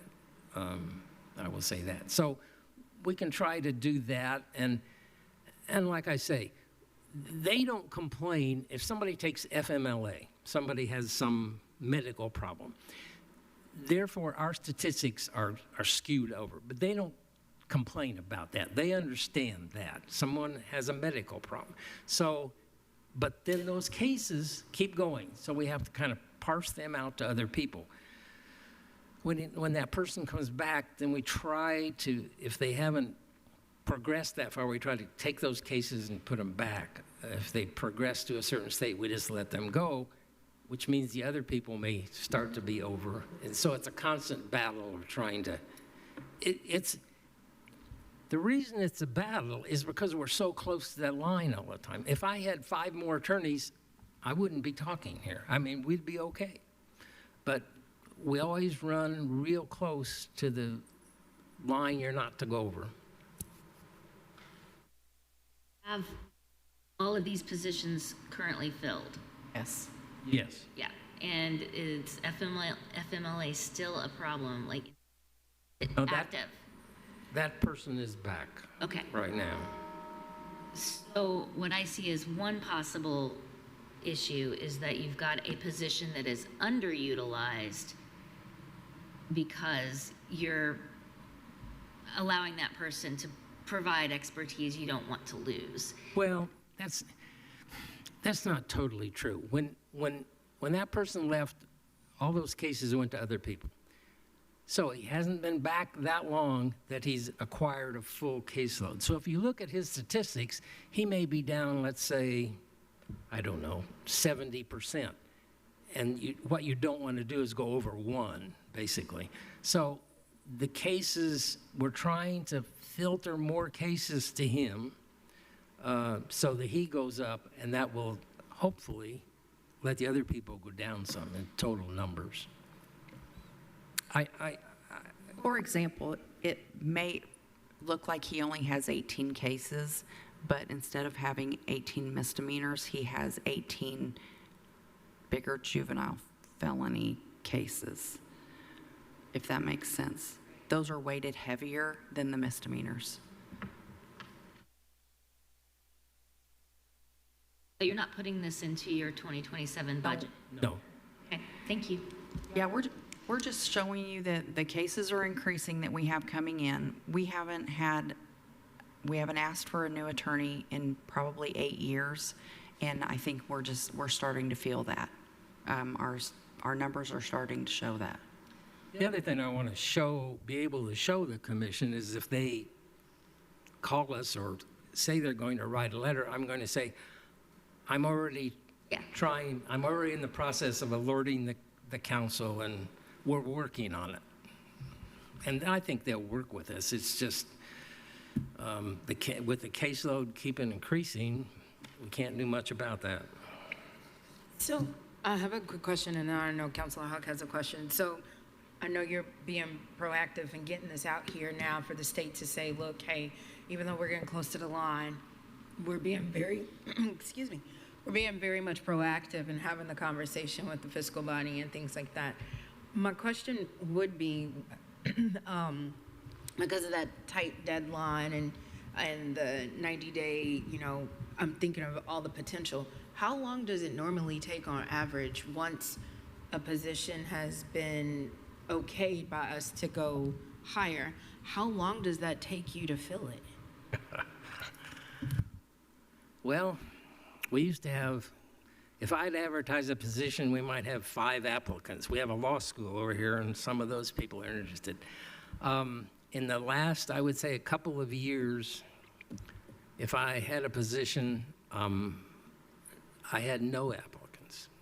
And that's statewide for whatever reason. And I think they've done some studies on it, and they've come up with some solutions. They're going to provide money. If you want to start as a lawyer and work in a small town, Ellisville or Spencer, they will provide certain funds to get you started as a sole practitioner. It's like a scholarship type of deal. They have some other programs. I don't think they've come up with it. One of the problems that they say, and I don't know that this is factual, but a lot of the people that go to IU or Notre Dame or something go out of state to practice. Valparaiso used to have a law school, and a lot of those people stayed in Indiana. So you would get people who grew up in Bloomington and wanted to practice in Bloomington. But it's been tough lately trying to find every agency I know, whether it's the prosecutor's office or the public defender's offices around the state, are looking for lawyers. They're all short a few. And look at the probation department. They're having trouble too. People, for whatever reason, don't want to work in the criminal justice milieu, let's say. So there are always a few people around that might be interested, and I would hope that I could hire one if I got a position within a month, but that's not guaranteed. But if I could tell the commission, hey, we're over, and they say you need to hire someone, and I say, I'm looking, give me some suggestion, they're not going to shut us down. I mean, they know we're working on it. Okay, because that was my concern is, I hear like Mayday, with the 90 days and. No. Okay. I don't think that's true. Okay. Well, I appreciate that. Thank you. Councilor Hogg? Yes, thank you for coming and sharing with us and reminding us how the situation works in your office and how you have to meet certain guidelines. But indeed, the state will not come down and say, okay, if you don't do it right now, we're going to take all this money away. You have to have a process, and you have to have what you're doing right now is to say, if this should happen, then you've already explained how this works. And so we'd like to also remember that if they got up against it, you can contract out to reduce some of that caseload. Not what you want to do, but if you had to do something just for a stopgap measure. So I thank you for coming forward, and thank you for not asking for it right now. It help us be able to try to get to that place where we can give everyone a little bit of a raise. We just don't know yet. I understand that. My people want raises too, so I understand that. Although,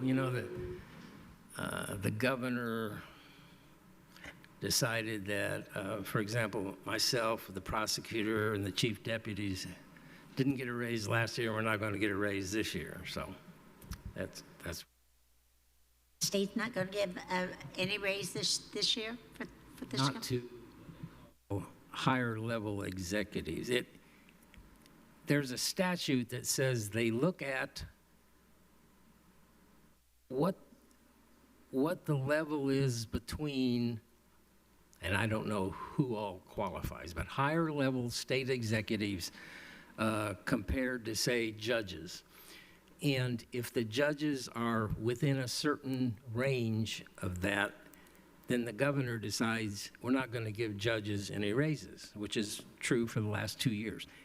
The way it works then, the prosecutors don't get any raise, and we don't get any raise because we're connected to what the judges make. So he did decide this year, and I have no idea why, maybe some of the judges talked to him, to give the judges and the chief prosecutors and chief public defenders then, I think, $2,500 grant or something. He didn't give them a raise. It's not a raise, but it's a one-time payment, I think. That's in the works. Questions or comments? Yes, Councilor Decker. I was just going to say I appreciate the explanation on this, so that truly now we are working on it as we monitor and react, and you're not doing it all on your own as we're thinking about it. I appreciate that. I appreciate that. I'm glad that we could talk about that. This definitely gives us a lot to chew on as we mentioned earlier, with the other department, like a lot of things to think about for 2027, knowing that you are up against something. Appreciate having that conversation. And last call for any other questions or comments? Nope. All right. Thank you. Thank you. Thank you for Appreciate letting us hire the paralegal. Thank you. All right. Is item F. Council, I move to approve the request of the council office to amend the reporting structure of the health administrator in the job description. Second. All right. We got a motion and a second, and I'm looking at Ms. Shelv to update us on this. Yes, and just as an FYI, in the packet, I accidentally typed that the health administrator reports to the health administrator. It's supposed to be the health officer, so I apologize for that. But as we were going through and we're working on org charts and just making sure that we've got job descriptions correct, we found that error. So it doesn't have to go back to WIS. It's following our org charts. So we just need to, I just need permission to amend the job description to the correct reporting structure, which is the health administrator reports to the health officer. Okay. All right, thank you. Any questions? Yes, Councilor Hawk. Right, I read that twice and I thought, I don't understand this, and now I know why I didn't understand it. Okay, thanks. All right. Any questions or any other ones? Seeing none, you just eased a lot of people anxiety, I guess, making sure like they read the packet correctly. Yay. Okay. If we don't have any other further questions or comments, we'll go to public comment. You can raise your hand via Teams or come forward to the lectern here in the room. Seeing none, may we please have a roll call vote? Counselor Feidel? Yes. Counselor Hawk? Yes. Counselor Wiltz? Yes. Counselor Henry? Yes. Counselor Deckard? Yes. Counselor Crossley? Yes. Counselor Iverson? Yes. Motion passes unanimous. All right, next up is item G. Council, I move to approve the council office request in Fund 8953-0000 Local LATCF, Local Assistance and Tribal Consistency Fund, for an additional appropriation of $162,378.82 in the services category, pending Board of Commissioners approval. Second. All right, we got a motion and a second.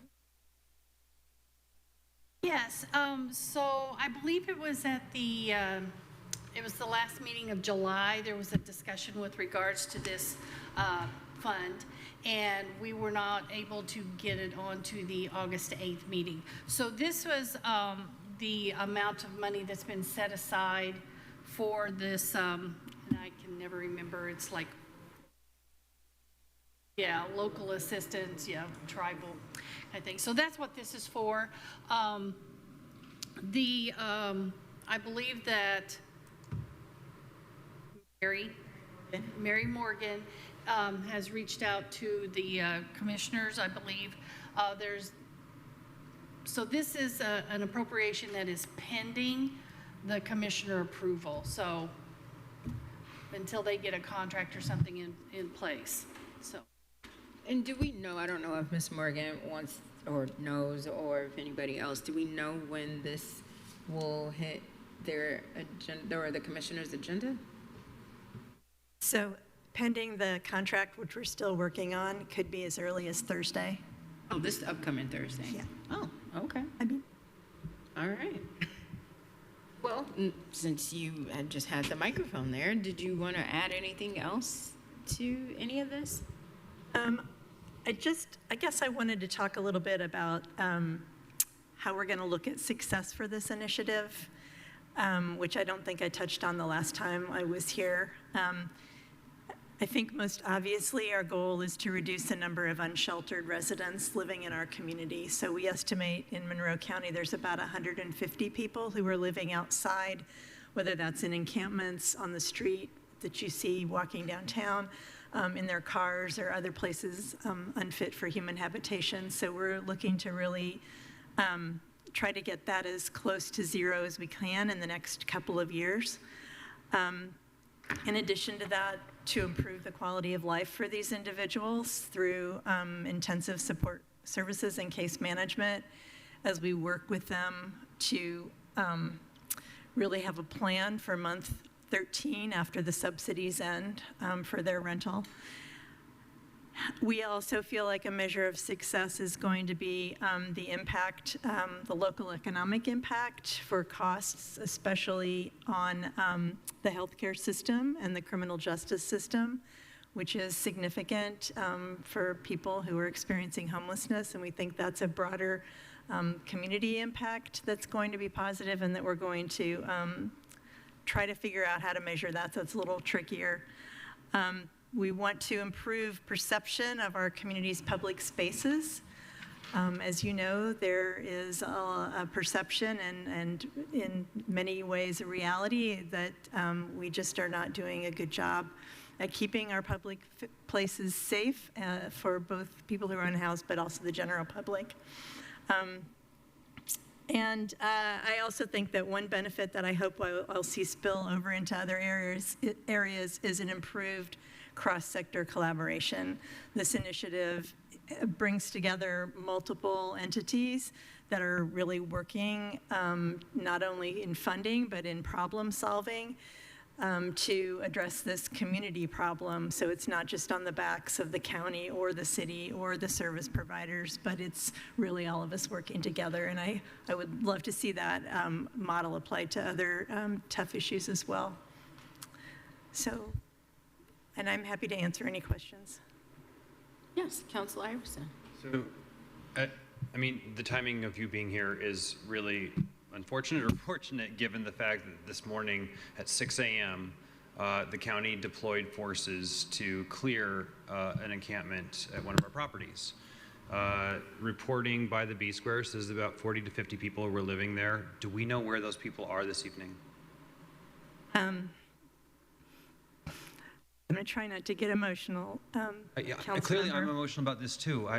It's been a very rough day.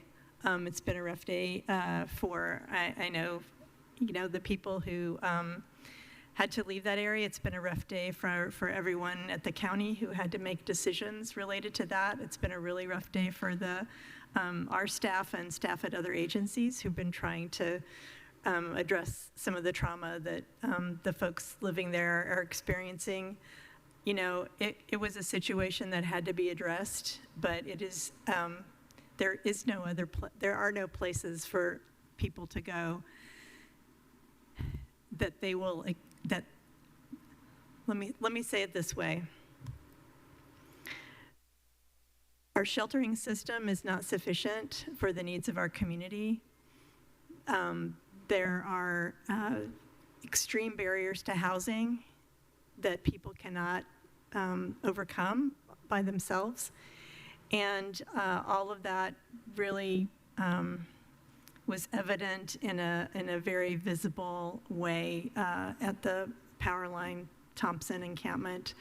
And I don't have a good answer for you. We did have staff out there working to try to encourage people to go into shelter, to try to connect them with other services. But if people were not willing to go to shelter for a variety of reasons, some had animals that they didn't want to leave, some were couples that there's no sheltering available for couples without children. It's just it's a really challenging situation that this new initiative is trying to prevent from happening in the future. Yeah, I mean, again, whether you see you being here today as a good thing or a bad thing, given the fact that what happened at 6 a.m. this morning happened, I mean, we clearly need more resources. I mean, I'm in favor of this. I have my doubts, like you do, about what's going to happen in month 13, but we'll get there when we get there. But for the current commissioners and those who are about to join them, it is really clear that we need to have a much more robust plan. We cannot steal people's stuff, put it at the highway garage, and not have a way for them to get out there to get it. That is unethical. It's unmoral. Like, we cannot There's just so many problems. We're changing the date without giving people a time when we're going to be there. Like, what? These are residents in our community. Like, this is wild that this happened this morning. So I thank you for being here and trying to answer the questions the best you can. I'm at loss of words. We need to do better. I understand that it was a really rough decision to make, and I don't think that I don't see answers just as there aren't to any of these situations. So, yeah, I do think we need to do better. Interesting of you to say. Well, I think that one thing is abundantly clear. What we have done, we can't continue to keep doing it and expect different results. And I think today is just a reflection of kind of where the community is in trying to figure this out, and the frustration of there is absolutely no easy answer between neighbor and between encampment, et cetera. That said, I am choosing to focus on this here that we have before us as a pilot effort to figure out, can we do something different than we've done? Can it follow this clutch method to give us an example? And then I guess the question to you, Mary Morgan, and thank you for being here after your day, is if this works well, theoretically, we'd have county partnered here, city partner here, private sector individuals that want to come here, other not-for-profits partner here, kind of following the model, and it would expand up well beyond the appropriation we have. Am I saying this right? That's right. This appropriation will be significant in that it will unlock some matching funds we have from an organization called Community Solutions. But we are looking at a multi-year, multi-million-dollar effort, because we also are looking at the entire region. We're going to be focused initially on Monroe County because it has the largest population, but we are also a regional organization, and the region's homelessness impacts our services. So we'll be trying to roll this out more broadly. And is it, when would we know, like, first zone, first area one is going decently enough, I guess? When would you, if someone were saying, when will we know, should we be replicating on a much larger scale and begging people to get in on it with us? What's your estimate on that? So we're 2 weeks into implementation, our pilot first phase. We estimate mid-September we'll be finished with housing people there. And so we are intending to continue rolling out section by section as resources allow. So by mid-September, we'll have a good handle on this first phase. Yes, Councilor Henry. Thank you, Madam President. Thank you, Mary Morgan, for being here. I'm glad that we're back to this. I want to take a step back from the subject for a minute, which doesn't really involve you as much as I think it does how we go about our business up here, and just reiterate some things. I want to also say first, I'm sorry that we haven't had a chance to talk, but also not necessarily sorry in that I think we have to do it in this space when we have a presentation where we're going to commit a six-figure appropriation to something, that it should be in this room where we have a formal presentation on it. And I just maybe want to ask, in case I missed it, if we ever had a formal presentation on the program to County Council or in this room or at all? I know you've all shared your experiences on the committee, but I can't recall when we've talked about it. I may have missed it. I had some strange stuff happen. When I was here 2-3 weeks ago, something like that, I didn't have a slide deck, but I did describe the initiative. Yeah. I want to just say a few things. So I'm going to reiterate my view from a few weeks back. I am concerned about sustainment of this activity. So we can seed it or pilot it.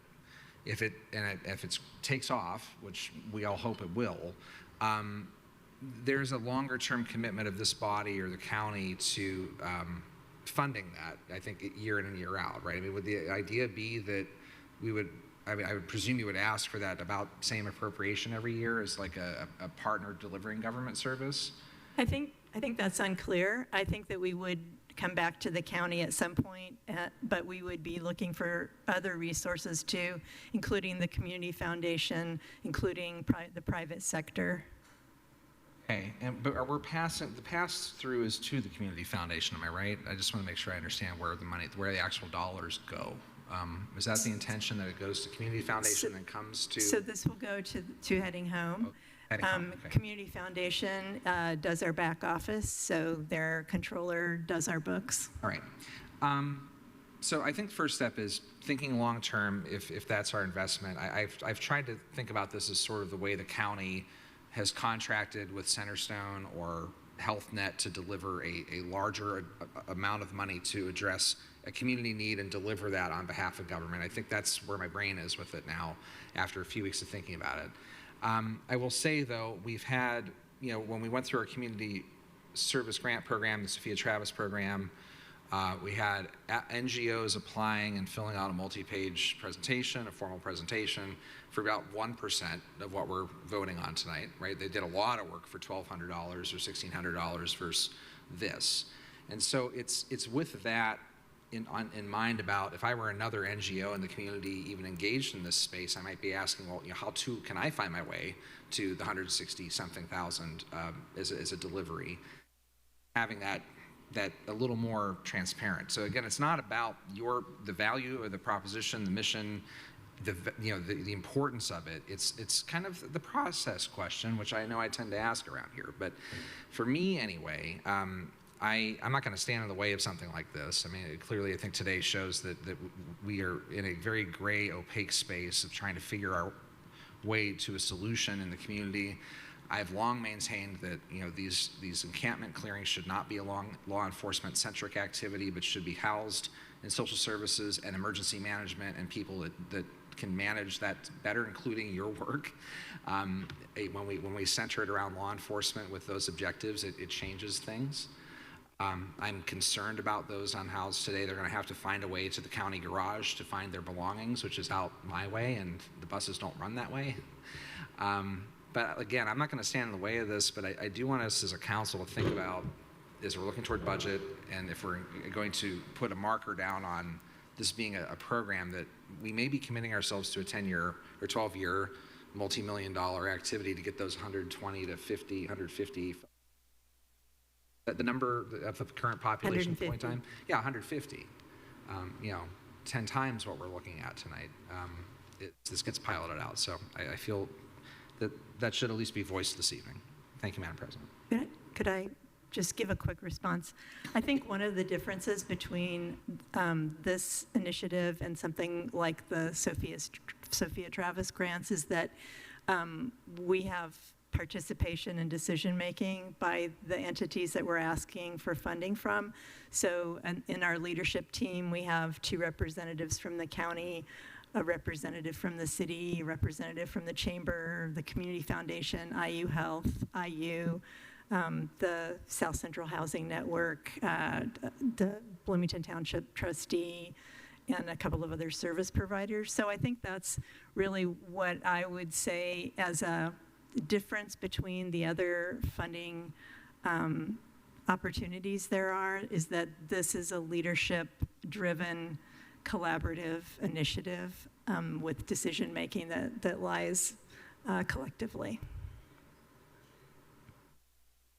A question for you, because I know we got an email from somebody from the business community, and I guess because I know the business community is deeply affected about, with aren't housed and whatnot, sometimes we talk a lot about, the problems, but are never coming to the table with solutions. And so my question to you would be, are there any business leaders or whatnot in the community that is willing to step in and fund and help and do what is needed to help with this initiative? So we have Eric Spoonmore, the Chamber CEO, on our leadership team.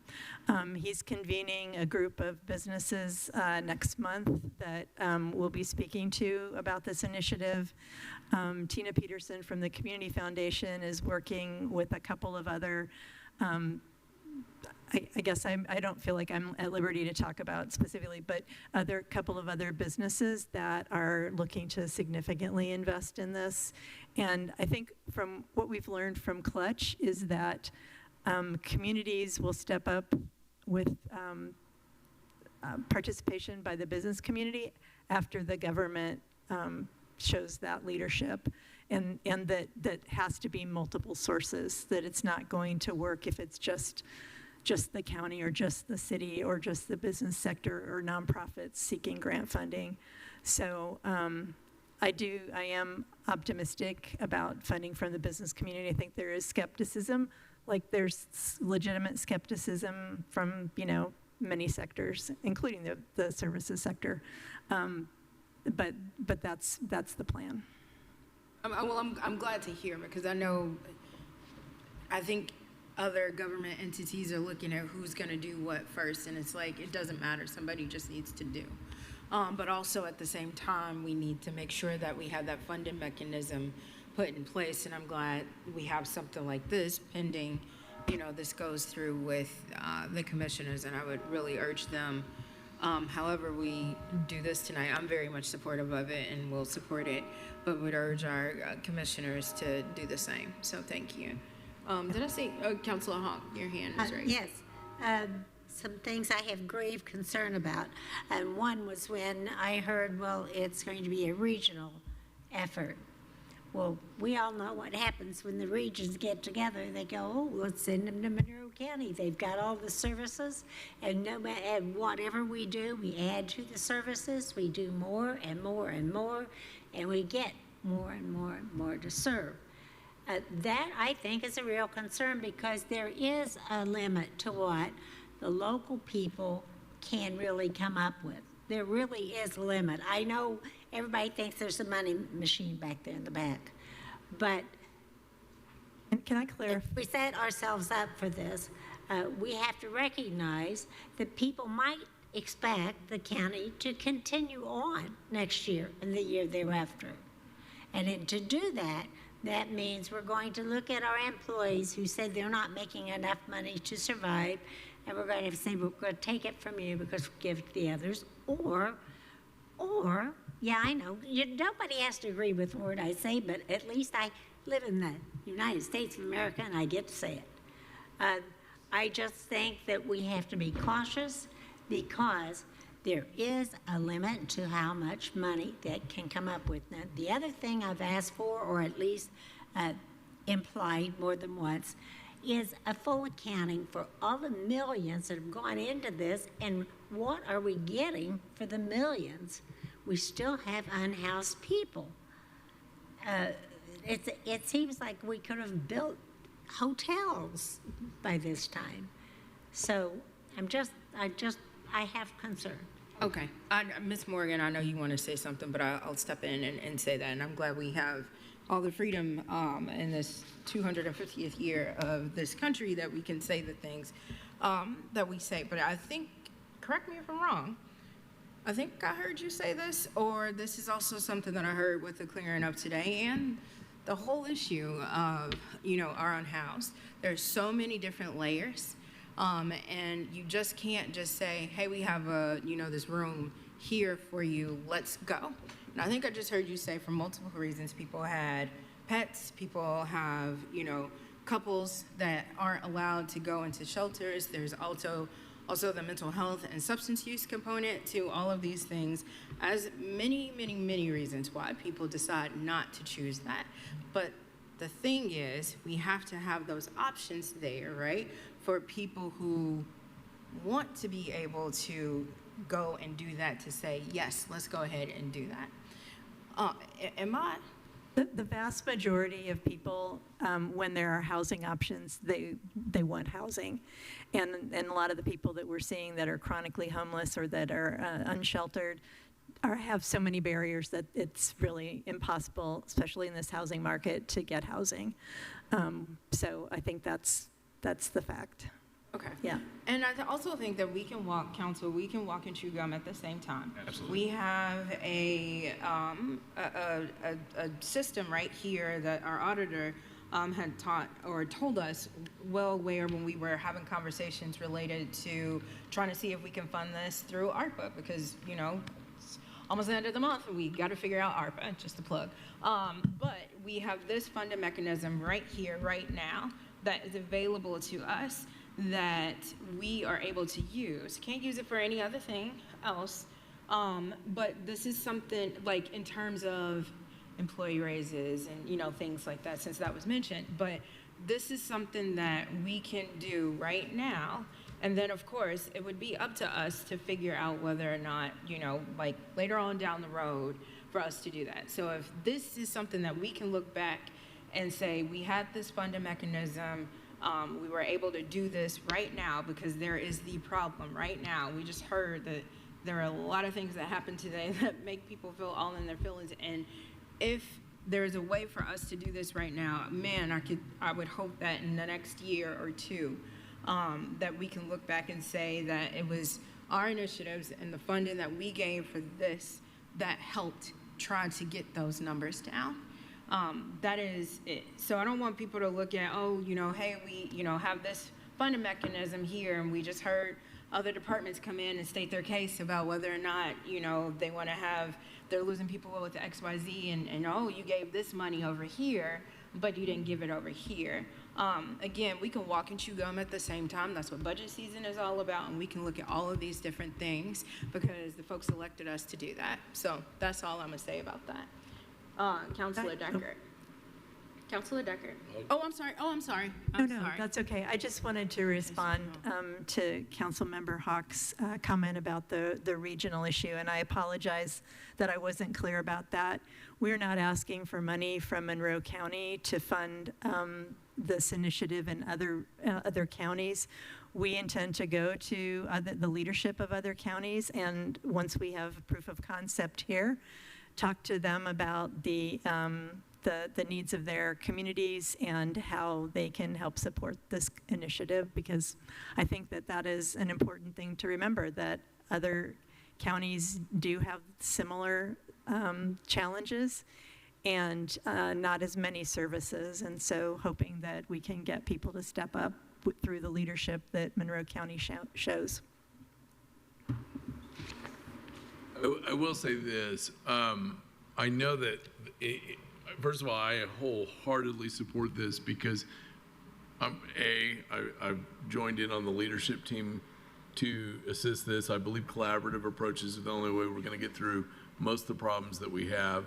I also believe that we're often all pitted against each other in multiple different ways, and this is an area where we need to pick one of two options: gripe about it or do something about it. And I think this is doing something about it and trying to be better informed on how we do it. I think sometimes it looks like there's an option for a better solution than this out there, but I just don't see who's coming to help. This to me makes sense as a project to try something different in a collaborative way to get folks moving into a different solution. Because I think what we saw happen today, if you go 6 days forward, 6 days back, we're probably just talking about days of difference and the same action taken. When you talk to the neighbors out there, which I have, I've driven through there 3 to 4 times a day for 2.5, 3 weeks or so. That situation not sustainable. When you talk to folks in the camp, the situation's not sustainable. How it was handled today, there are literally no good options for this. Literally no good options. And there's no cavalry coming. Now at the Chamber's event earlier, 2 weeks ago, the governor talked about regional behavioral health ideas. And so that's the first time I've heard that come from someone not named Matt Pierce. And I appreciate that it's someone with authority, because that would be for some of this, that would be a Calvary assistance towards doing something different than what we've done. Right now, I feel like what happens is everybody just kind of looks and says, oh, look at them. They've got all these problems.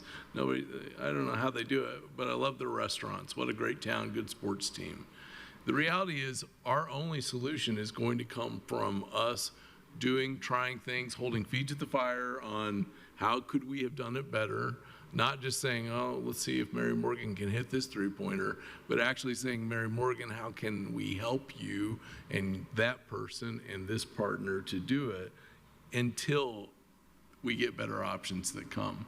We also have to recognize that the housing buy-in here is at country club proportions.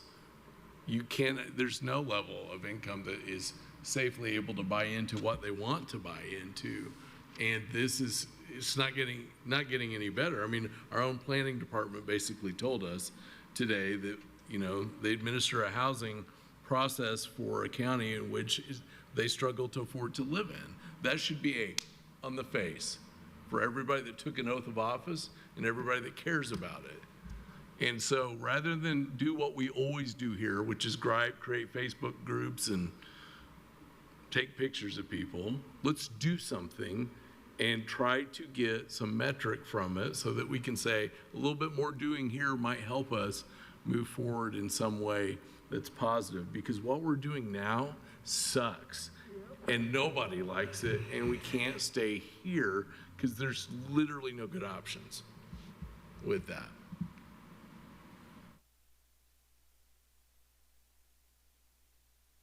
Okay, Councilor Wiltz. Thank you. Things in my head. Thank you for being here today. I can't. I did want to point out that another group of people in our business community who have made a lot of impact have been some of the landlords that you all have engaged with. And without them, this particular initiative would not work. So I just wanted to include them in kind of that Thank you. business community. Absolutely. Yeah. And in terms of looking at some of the outcomes, I would encourage anybody interested in kind of getting more data, as well as just stories about what's going on with Heading Home and your initiatives, to go to the website, headinghomeindiana.org. They have a dashboard, a data dashboard there that really, stop it, does provide a lot of information. So I just throw that out there as well. There's been a lot of work, and for every person you house, another person comes into the community sometimes. So it can feel like we're not gaining as much traction, but in reality, with certain target populations, the veterans in particular, we've made a lot of progress. And I won't sit here and cite everything, because the issue at hand is this appropriation, which I think I very much support. However, as a member of your board, I'm going to have to recuse myself from voting on the appropriation. So I just want to say thank you to my colleagues who are willing to support this. I think it is a fantastic investment in a hopeful initiative, and it puts us in front of some other community leaders who I hope will join us as we move forward with this program. Councilor Fidel? So I just want to say that I really appreciate what you're doing and what's been happening of the Streets to Home initiative. There for about a day and a half of that workshop you did, and enlightening and so inspiring to think that we could make effective change.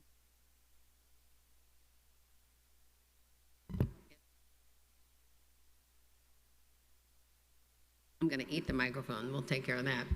Okay, so I really also want to say that I like the idea. I've thought for a very long time, I've been involved in social issues in this community for a very long time. And I've thought for a very long time that this should be a regional approach. And I like the idea. You're already talking about going to area counties or whatever regions you're talking about. But I've also thought about, and I'm echo Councilor Deckard's comment, it should be, I've thought for years that it should be a state-funded issue.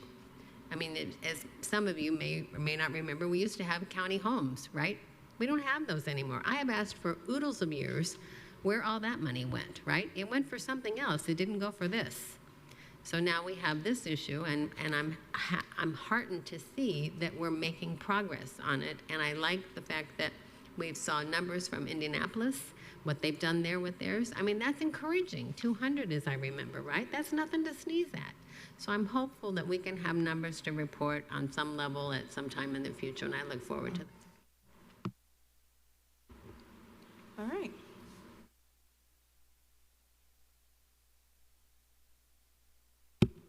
I think we've all said something on there, so I appreciate that. Without seeing any other further questions from council on this item, we'll move on to public comment. If there's public comment, you can raise your hand via Teams, or you can come to the podium here in the room. And seeing none, can we please have a roll call vote? Counselor Hawk? Yes. Counselor Wiltz? Have to abstain. Yes.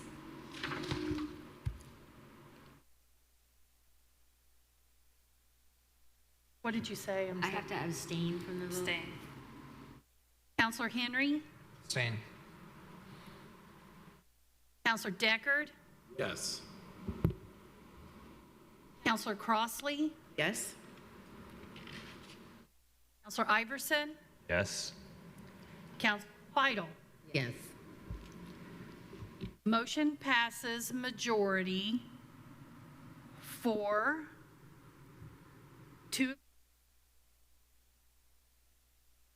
Okay. Thank you very much. Appreciate Thank you very much. Thank you. Yeah. Okay.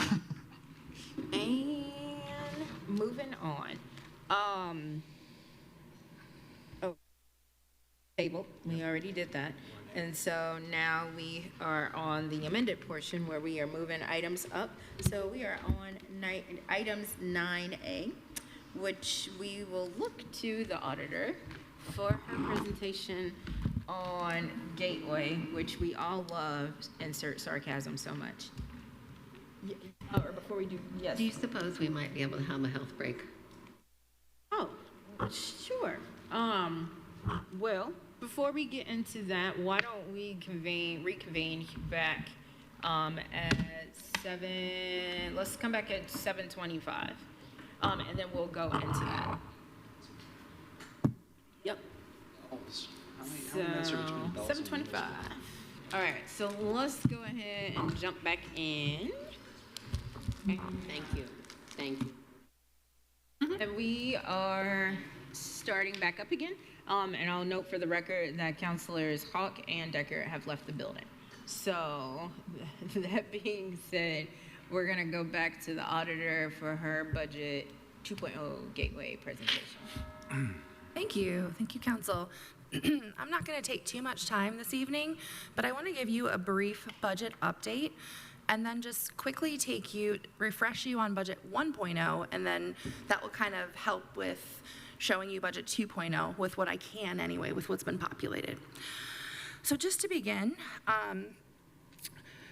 budgets, at this time we have completed in my office the CNAF process. That deadline was August 1. We made the deadline. With everything going on, there were some glitches and some issues. Some counties didn't make that, so we pushed through, we got there, we're in a good place. It has not yet been approved by the DLGF. Apparently there's one employee approving these for the entire state, is my understanding. So they're very busy, they're overwhelmed, there's a lot of changes everybody's working through. I have no doubt that it will be passed with flying colors. Usually we just have to answer some questions, when they're kind of doing their audit and their formal review. So we're waiting for that to occur, but just an update on that step. Moving on from that, I've been working closely with your office and your team, and all the budgets have been entered in budget projection software, Allow software. I know the council team has also entered our advertisement amounts. We, after conferring with leadership team, we determined we would give you max flexibility. So we went with a 40% increase in each category for each fund, just in case you move things around like we did last year. The only exception to that was for the edit fund, where we did 10 million per category, again, to give you maximum flexibility. Okay? So then I am going to, back to the certified net assessed value. As anticipated, we did have a decrease from 2026 to 2027. That it was a reduction of about 21.8 million. Now, we know that with the SB1 changes, that's to be expected, and that's gonna kind of continue through 2031 as the deductions continue to be phased in.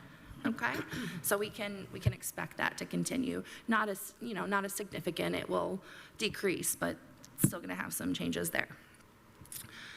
Okay, so then actually getting to where we are with the gateway budget process. My team and I have been working through populating the information in the new budget 2.0. It's beautiful compared to what we're used to working with 1.0. However, there's never going to be a new process without glitches. For example, when we were auditing additional appropriations in the new software, we found that some of the information that we added to Gateway and that was approved by the DLGF did not populate. In fact, it had disappeared completely from the state Gateway. So it's a known issue, they're aware of it, so we just had to kind of have a workaround. So we've since done that. So now I'm going to take you through here, if you bear with me.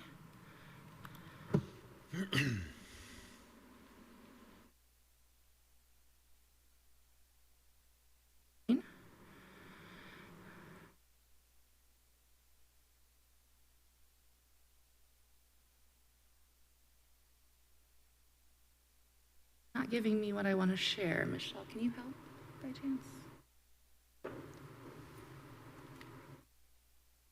Share this.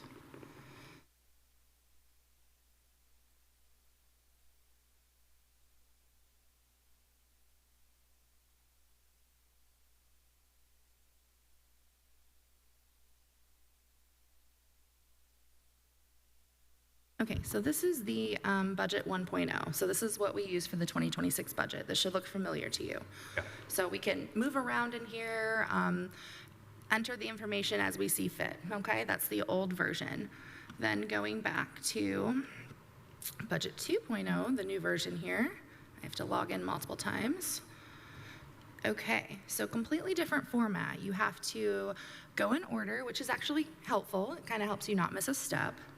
But there's a unit setup where we're adding like board and council members. There's unit questions that we answer annually just so they can kind of get a feel for what the county is thinking as far as, anticipated additionals, if we're gonna potentially have a new bond, that sort of thing.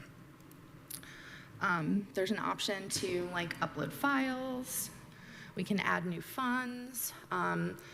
It auto defaults to how they want us to and to use the net AV, their recommended percentages. And then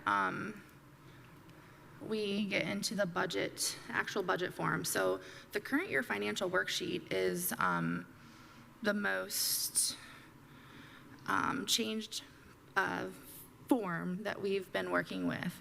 So what's nice is, like I mentioned, it auto-populates these additional appropriations And once all the glitches are worked out, it's going to be a really nice tool that everything kind of flows through naturally from what we're already doing throughout the year when we enter these into the gateway system.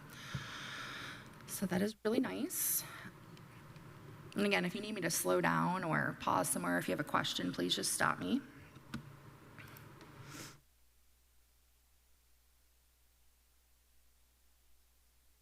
This is where we're adding in the June 30th balances, for example. So just another piece of that. And again, you're going in order here and we're populating this information. But we're at the point where we are, and that would be down here a little bit further. There's the debt worksheet, which is familiar to you. But we're at the point where we're ready to roll budgets. However, we were waiting, we should have that done later this week, but we are waiting for your conversation, which is next on the agenda, just to see if that would assist us so we don't have to enter as many things by hand manually, which is beneficial because it's kind of a control if we can just export and import. So yeah, I just wanted to kind of make you aware and familiar with this new system. You should all have access. I think I've given you all access so you can view it. If you don't, feel free to call me, pop in. I can help you, my team can help you, but we want you to be familiar and to be able to utilize. Thank you. Yeah, I have one more thing to show you, but I see, do you want me to answer a question first? It's up to the president. Go ahead, and then you can answer your question. Yeah. Yeah, okay, so I'm gonna stop sharing and then reshare one more thing.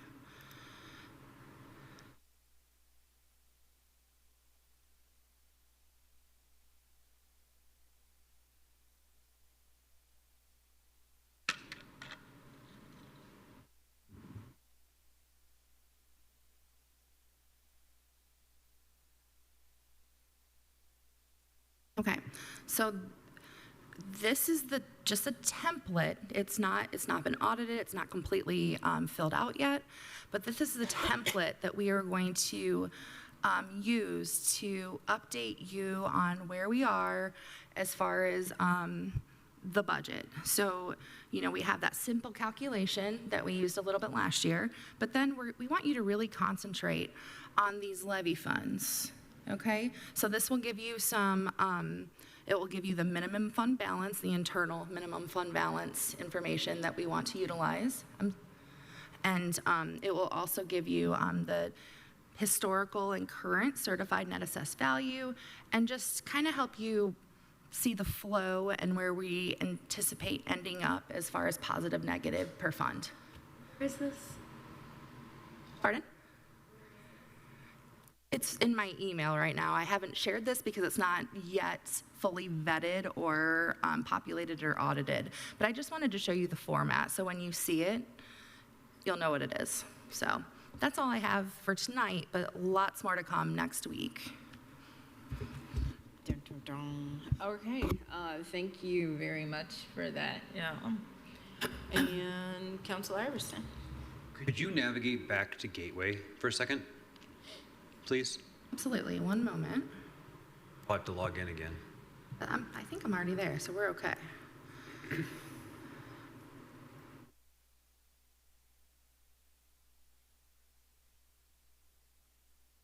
Okay.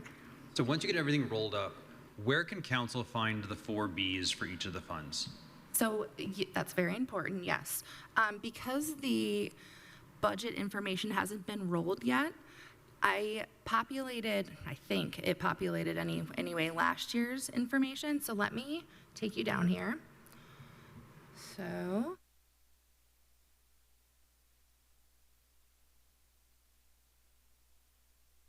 it's not letting me there yet because we haven't rolled the actual budget, and I'm sorry, it goes in order. But yes, it is at I'm gonna go back to the menu. So it is going to be down below under the budget advertisement steps. Mm-hmm. Oh, okay. Okay. So we can have another mini session if council president and leadership is agreeable, so I can actually show you more once we have that information imported. Maybe we could do that first night of budget. That sounds great. Thank you. The menu options, there's a lot and it's all new and it's kind of difficult to know like which one should I drill down into because 4 Bs appear in a lot of them and like you said, it's not rolled yet. Yeah, I completely understand. And you all know how to get a hold of me. I'm happy to work on this one-on-one with you, or you can call me anytime and I'll just answer questions. So whatever works, just let me know. Any other questions or comments for the auditor on this item? None? I'm sure we look forward to seeing that, your spreadsheet as we update everything in real time as we go through multiple nights of budget. Yay. All right, it's getting close. Okay, next up is item B, which is a discussion and possible approval of COLA. Council, I move to open for discussion and possible approval of a 2027 COLA rate. Second. All right, we got a motion and a second. Michelle? We've talked about this before. Back in May, I brought to you what the CPI recommends that we have done historically has been the CPI from December of 2025. And so that percentage was 2.7. We did get a letter from FSG, who has reviewed our budget reports and all of our information. And with that a large report that he gave us, said that we could handle a 2% COLA. So we're coming tonight, the auditor and myself, we would like to have a decision with regards to where are we going to move forward. Because if we move forward with no COLA right at this moment, if you decide later on to give the COLA, that is a lot of hand changes that we have to do, because once it gets into Gateway after the advertising, we have to manually go in and do a lot of changes. So I just need some feedback on how you want us to proceed with regards to budgets and with regards to COLA. If I may, Financial Solutions Group provided a letter with their recommendation, and it's in your packet. I'm sorry if you mentioned that. Thank you. Yeah. And I can flash that on the screen if you want to see it. And in the meantime, it looks like Councilor Biden. So you mentioned there would need to be a lot of changes if we didn't do anything. What if we make changes, we want to change that? Is that the same?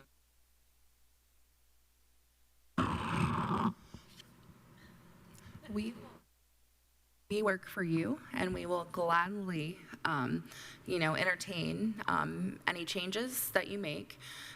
It is labor intensive because it's line by line, and then it has to be audited and reviewed. But that's why we're here, and we will do that. Best practice, ideally, if we're able to make a decision, that would be best overall for everyone, just to help with mistakes, etc. Regardless, the changes are the issue, no matter whether we set something now and change it, or if we don't do anything and change it, right? Yeah, it's just the mass changes that are difficult, when we're going line by line for 600 employees. Councilor Henry? President, and thank you, Bree, as we're getting into this too, and Kim. So I know we have a really rough draft of all funds in at this point for the budget for 27. And I don't want to give away too much here, but I'm just trying to look at where we are. That before COLA, there's about a $15 million difference between what was adopted and what's been proposed. Is that the way I'm seeing this, sum total? Yes, but that is, some of it is with regards to their step increases in there. Right. And even though the counselor letters asked for flat budgets, there were still some increases across all departments that made increases to their budgets. So that's what I was trying to show you on that spreadsheet that I sent last night. So because I'm trying to wrap my head around that increase plus COLA right now, right? That's kind of where I'm at. And Guess and maybe we've said this before and I may have missed it, but do we have, if we understand those are the all budget numbers that are coming in, do we have a sense of what revenue is yet and where that? We do. I can actually forward that. I intended to do it before the meeting, but revenue has been entered into Gateway, has been audited, and is good to go. Okay, all right. I guess I would just flag my I'm not, I think with FSG's recommendation is, I'm going to start there because they've spent more time with that at this point than we have, or I have. But I am looking at that 15 million differential there across all things and thinking if that's the gap right now, and then COLA, that's on my mind about how we're going to get there at this moment. Yeah. And some of that gap is also the GO bond is in there, and we put it at the very. So that is a huge amount in there as well, and so we also have. Like I said, we put everything back into regular funds, and so that's where some of the increases come. Instead of, it looks like there's been additions, but it's not when you offset it from edit, so you would have to go in line by line and actually look at it, but that is a good rough estimate of the differences with regards to what we're seeing that was adopted for 2026 and what is being requested. Thank you.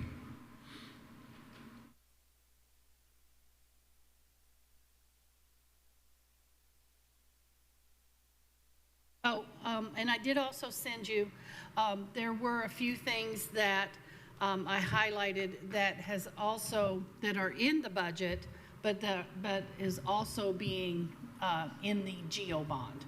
So that was, I think, maybe 2 or 3 items at most. Yeah, I know when we met with, to go over another budget, there was something that was double budgeted that was in theirs, but potentially can move over to the GO bond. Right. I'm pretty certain that there's other departments that have double budgeted for things too, so. A little, but I mean, a little goes a long way. Right. Councilor Iverson. Let's see. First of all, we heard a lot about competitiveness. The planning department was in here saying folks are going over because City of Bloomington salaries are higher. Tying it to inflation is at 2.7. City of Bloomington did the same thing. City of Bloomington's proposed budget, and they're having budget hearings continuing this week, is also at 2.7. FSG is at 2, and IU Bloomington came in at 1.5%. So it's all over the map. And I think for my dollar's worth, which I think is probably important because we're on the fiscal body, sticking with what FSG recommends, and particularly their language was that's what they're pretty sure that we can do that. So I don't know why I just paused. Sorry. But I think that's probably a good starting point for us. But I did want to double back on some of the data entry stuff that you just mentioned.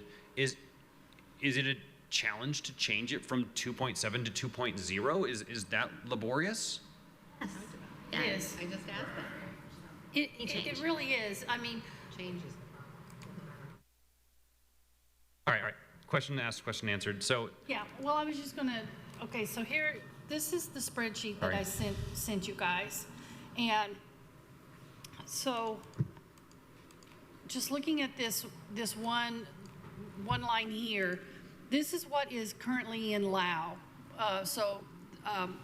Criminal case manager is being budgeted at 45,318.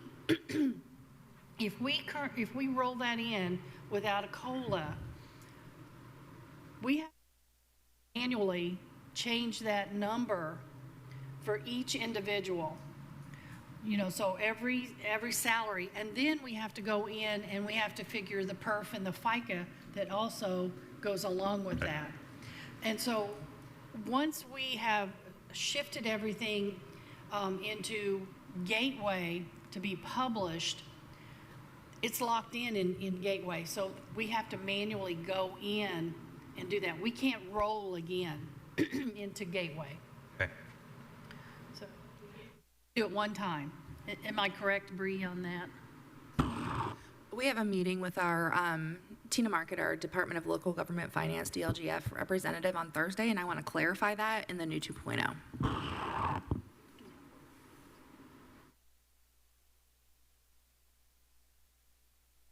Councilor Wiltz. Why, thank you. So we asked FSG if our budget could sustain 2.0, like that. So they aren't recommending it. They are saying, yes, we've looked and you can.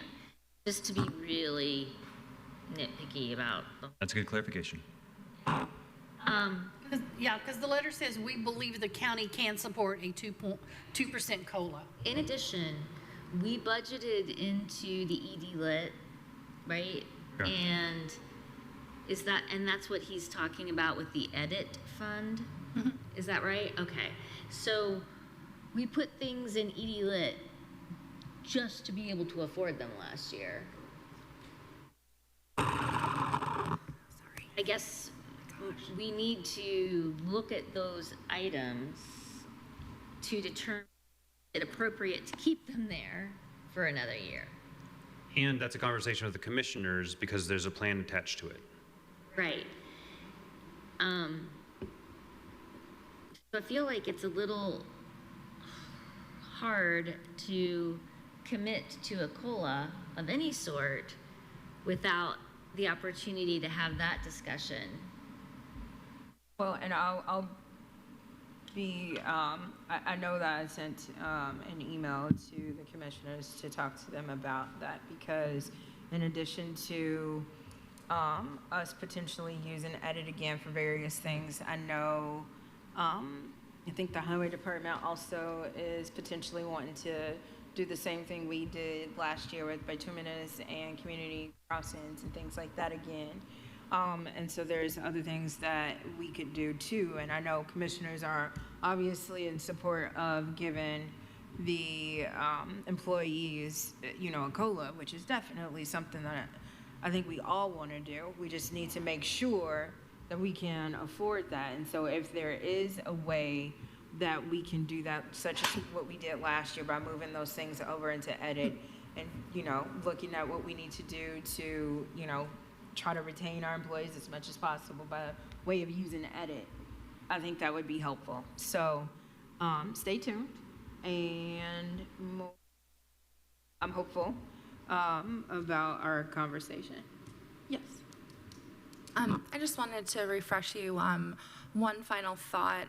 Originally, FSG had in our long-term sustainability plan, they had that 2% COLA built in. However, when there was conversation about not utilizing edit, that's where they removed that, and they indicated it wouldn't be sustainable to have that in levy funds, with the given climate, the changes with SB1 and all the things, if we weren't going to be able to utilizing all the funding available to the county. So I just want to make sure you recall that.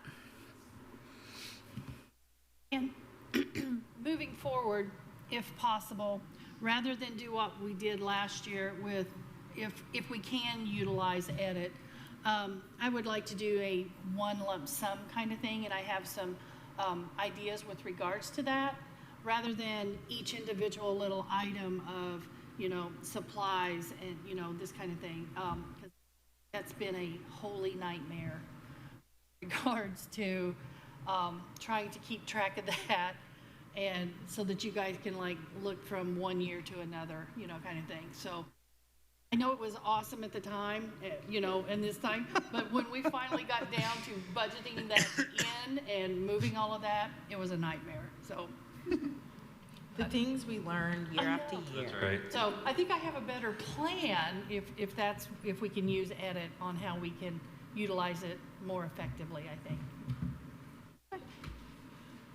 All right. Well, technically the motion was to open up discussion and have a possible approval for that as well. So I'm looking to colleagues to see. like to make a motion? I think it sounds like a lot of this hinges on what comes out of that edit plan. So I think this is a good discussion. We put it on next time to revisit, or is that too late? Dun, dun, dun. We need to roll budgets by the end of the week. So we're going to have the data entry, but we welcome raises. So thank you. We will do whatever is necessary. You guys. Well, here's the thing, like, we could say, if FSG is, saying that we can do the 2.0 with use of edit, then we would hope to, have that conversation where we would be able to get approved. I know, like, we're the fiscal body, but I understand the role of the commissioners as well, and I hope this could be the one thing that we all can agree upon and would help with our county government financing, that this is something that we could do. And I know last year, it was said, like, it almost felt like it was a little bit in jeopardy. But I want to say that I will remain hopeful about having the conversation, because we will happen. So, yeah. I mean, they got to get it in by the end of the week. And so if it doesn't happen, it's not like we didn't try. Sorry, I keep moving this. No, I wasn't being flippant when we welcome raises, but we will do whatever it takes to meet your needs. Of course, of course. It's a team effort. I get it. We've done it before where we waited till like the last session to do a COLA. It does cause, a mad rush to get everything in, because we have to, at the end of the sessions, we only have a certain amount of days to get all that information uploaded so that we can be timely in our public hearing. But we did it, we've done it, and we will continue to do it. So it's whatever you guys decide and how you want to move forward.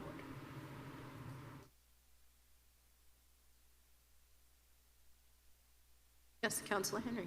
Council, I would like to make a motion that we include the 2% COLA as part of the entry into Gateway, with the understanding that the approval of that will be subject to the budget process and the inclusion of edit in our budget for this year. Second. Okay. We got a motion and a second. Is there any other further questions or comments from council on this item? No? Okay. I will move to the public on this item. If there's anybody watching via Teams, you can raise your hand, or you can come forward to the lectern here in the room to make your comment on this item.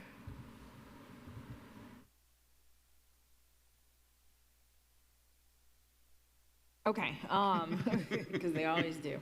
So, all right, maybe they're out enjoying the nice weather. Okay, so seeing no other further questions or comments on this item, may we please have a roll call vote?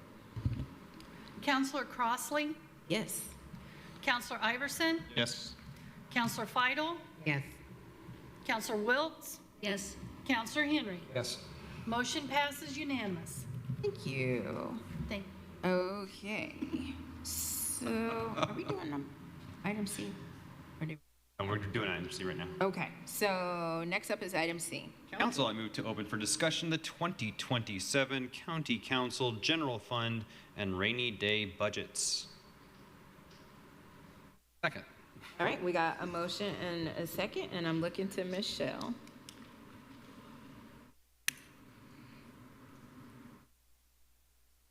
Try and find it, sorry. Okay, so we're supposed to meet as a group and you review my budget. This is what I have submitted, and I'm open for any, whatever you have in mind. The budget is flat with regards to personnel, except for the assistant council administrator, who will meet her 3-year step come this October, so she will be at that 3 years. So that's why you see that increase there. I left the kind of with regards, the blue over here is what we put in the edit. And I did that so that you would know that that's what was in the edit fund. So what I did was I just moved $100 up and into the office supplies. I had a lot of printing and copy supplies. I purchased a lot of paper. So I'm still really good with that. So I would rather just have that with the office supplies because we've spent a lot of the office supplies this year. Sometimes it ebbs and flows with that. The dues, I've paid a portion of those. There's another set that's coming up this fall. Contractual, this is for the FSG contract. And with regards to that, I would like to leave that at $30,000. And just so that you know, we have used WIS once this year. So we will be using some of that $30,000 that we had set aside for just FSG. So I'm going to have to do some shuffling and move some stuff around because if we get more invoices from FSG, which I'm assuming we will, I may be really close to that threshold of that $30,000. It is a budget year in the state legislature. I'm sure we're going to use it next year. That's what I'm assuming. And then depending on, with regards to, we just talked about planning and maybe what they're going to do. I know that when we sent, it was earlier this year, I want to say, it was maybe job descriptions to WIS with regards to the health department, that those 3 positions, that was over $1,300 just to do, those 3. So depending on how many positions and how intense it, could be, we may need to have a little bit more with regards to WIS, that kind of thing. The training and travel, I set it for the same amount that we've done. Lehu and I have not done a lot of training. I've been trying to utilize a lot more with regards to, attending, webinars and this kind of thing. So, I mean, I'm more than happy to cut that in half. Office expenses, that's where we pay for our color copies. That's a service that we get the black and whites, but we pay for the use of the color. So that is significantly dropped because we've also changed our copier people. So we've changed, I think, from Rico to like Toshiba. And so that amount has changed, but it's fine. Sophia Travis, I left that flat at the 190. And the other thing that we have is the BEDC. We've paid the dues for this year, which was $5,925. We budgeted the $15,000 last year, and that's what I budgeted for this year. So the only other thing that I would like, which I have not budgeted in here, which it doesn't show up, but we did add professional services, and that is for the litigation. And so I have moved all of that. You don't see it on here, but I have done in-house transfers. So there is $30,000 that's currently in the 2026 budget. I just need to know how much you want for 2027.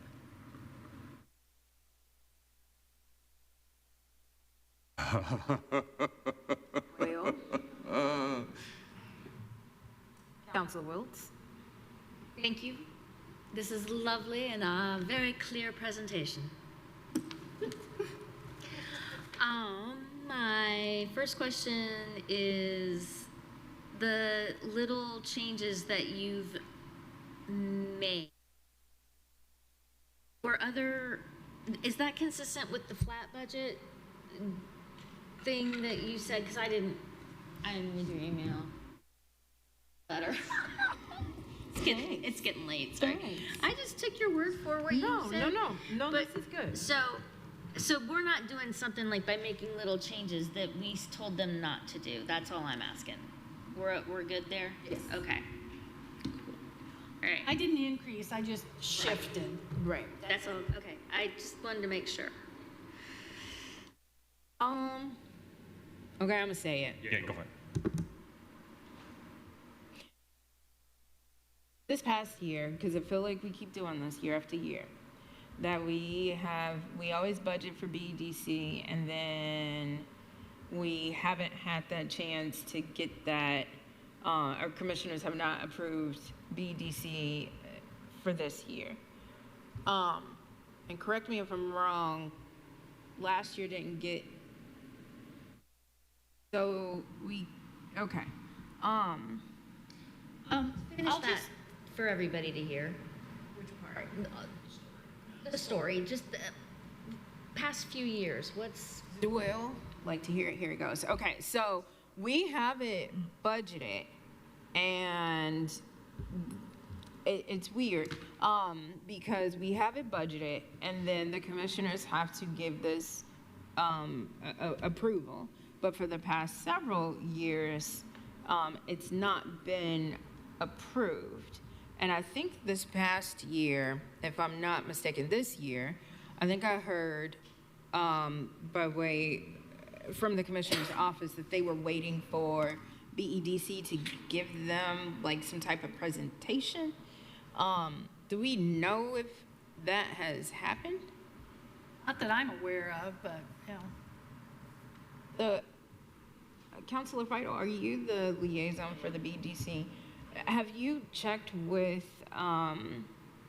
Clark to see whether The interim director? Yes. Yeah. To No, I see have whether or not. Okay. I can Because find out.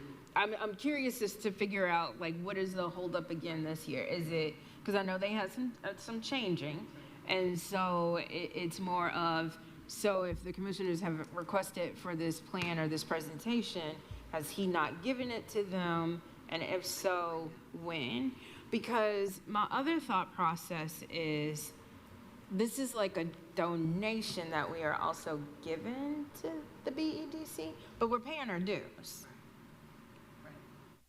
So I think I kind of alluded to this last year, and I think maybe some of us had a little bit of heartburn as well. I guess I'm just saying, like, we keep hearing people come in and say, you know, people are trying to fight for their lives to justify things. And I say that if we are paying our dues with BEDC,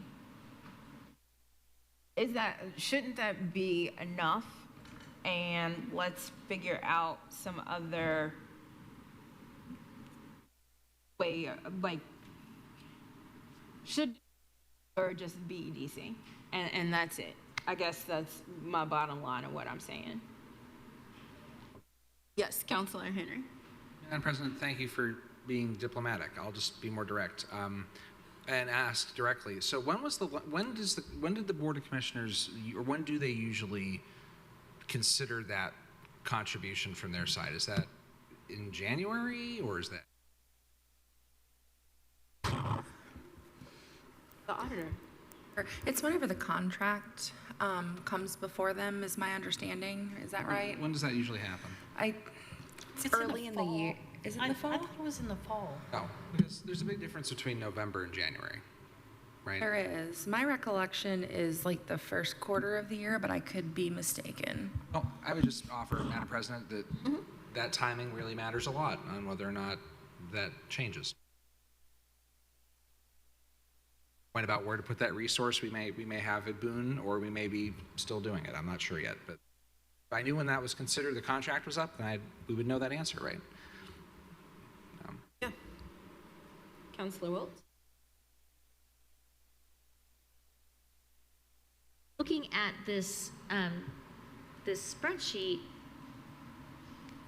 I guess we don't have what was expended thus far in 2026. Yes, we do. It is this amount right here, which is highlighted. We've paid the dues. Highlighted. Show me, I'm sorry, I was looking at my screen and you didn't highlight my screen, so I'm. So it's right, it's, yeah, 5,925. Yeah, next to the green. That is the expended column as of June. Okay, okay. I don't see any expended column that says, oh, or we expended.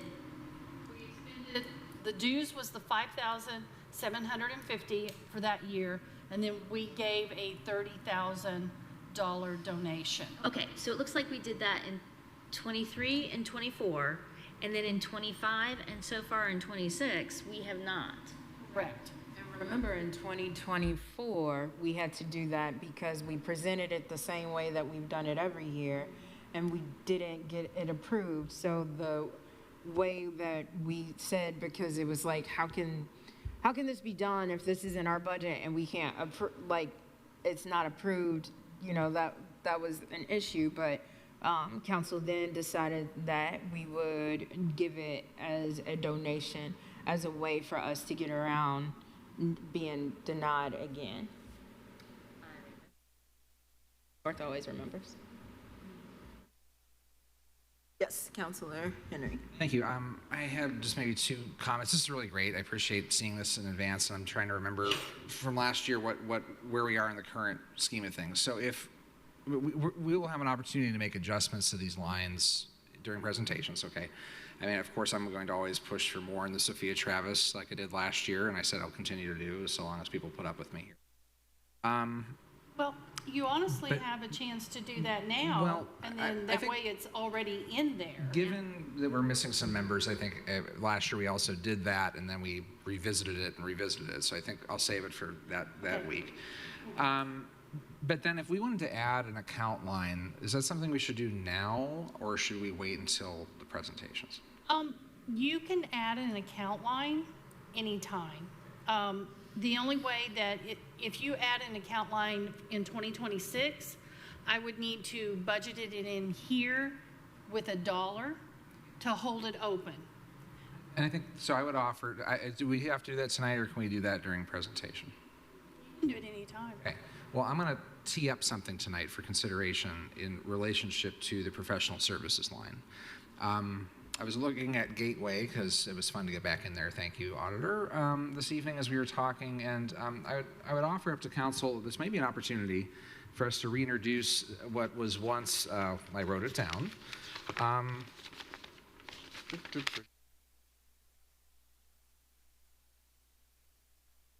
The account line 100011, which was the County Council Attorney line. And the logic behind that would be that if we find ourselves in the future where we would want to bring back that position, at least we've got it slotted with $1 waiting for us for future use. Now, who knows what attrition and retirements will be in a year or two, or what faces us with current litigation, but to maybe precede that line again and have it waiting for an opportunity if we should choose to execute to bring council back in full or part-time, I think would be prudent at this point. But I'm not going to. I'm kind of curious people's thoughts on that, to bring that line back. If we were to do something like that,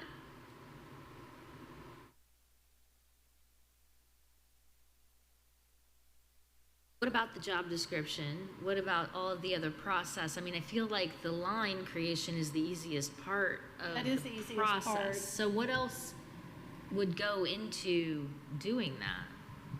That position was not updated when we went through that whole update back in 2021. I believe you would need to revisit the job description as well, and which means then you with. So start. I don't have all the answers tonight. I'm just looking at the budget. So, No, I get that, but I feel like there's a lot that would go into it, so I just want to bring that out. I would also say, we would, you would need to, is this going to be a part-time position? Would this be a full-time position?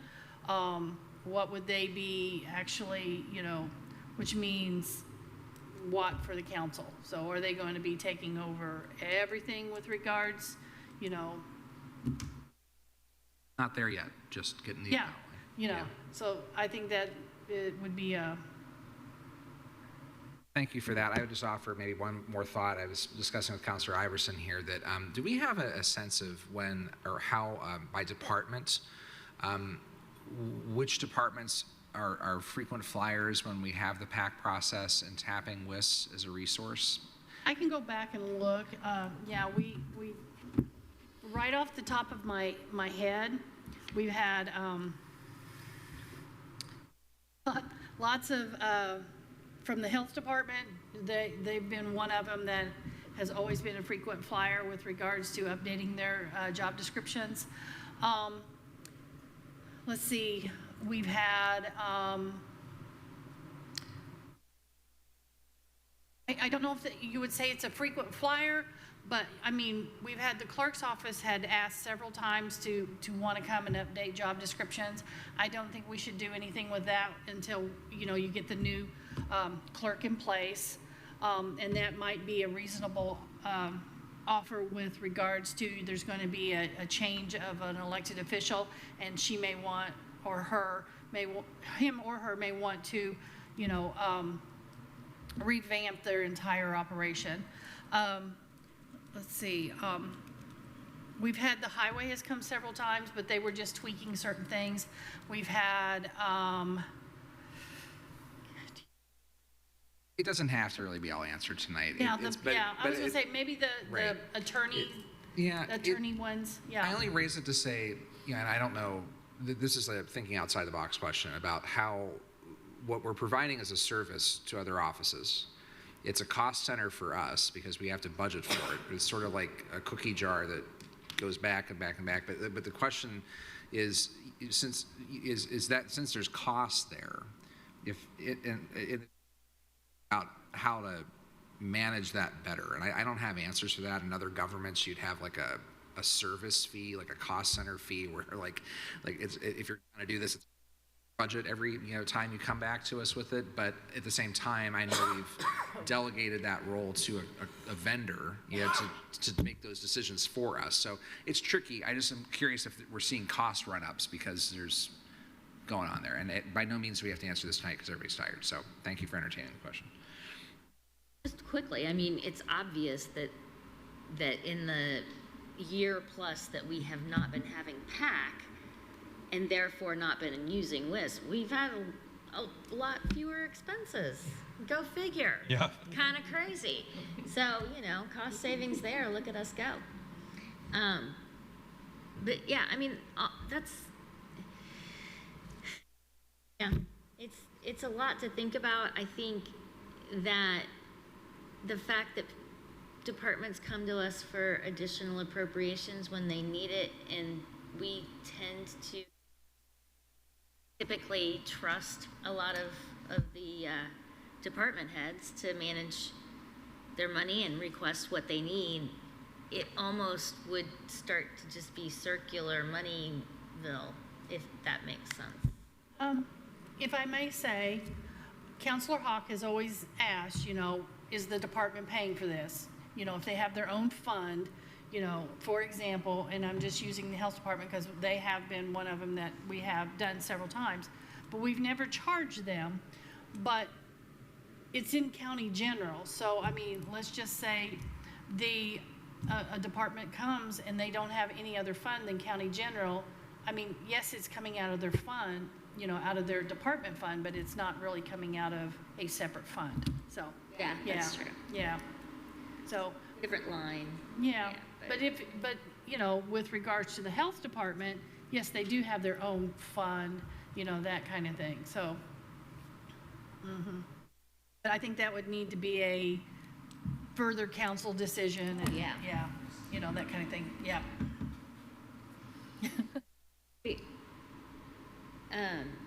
Are we just You're just looking at, putting it in?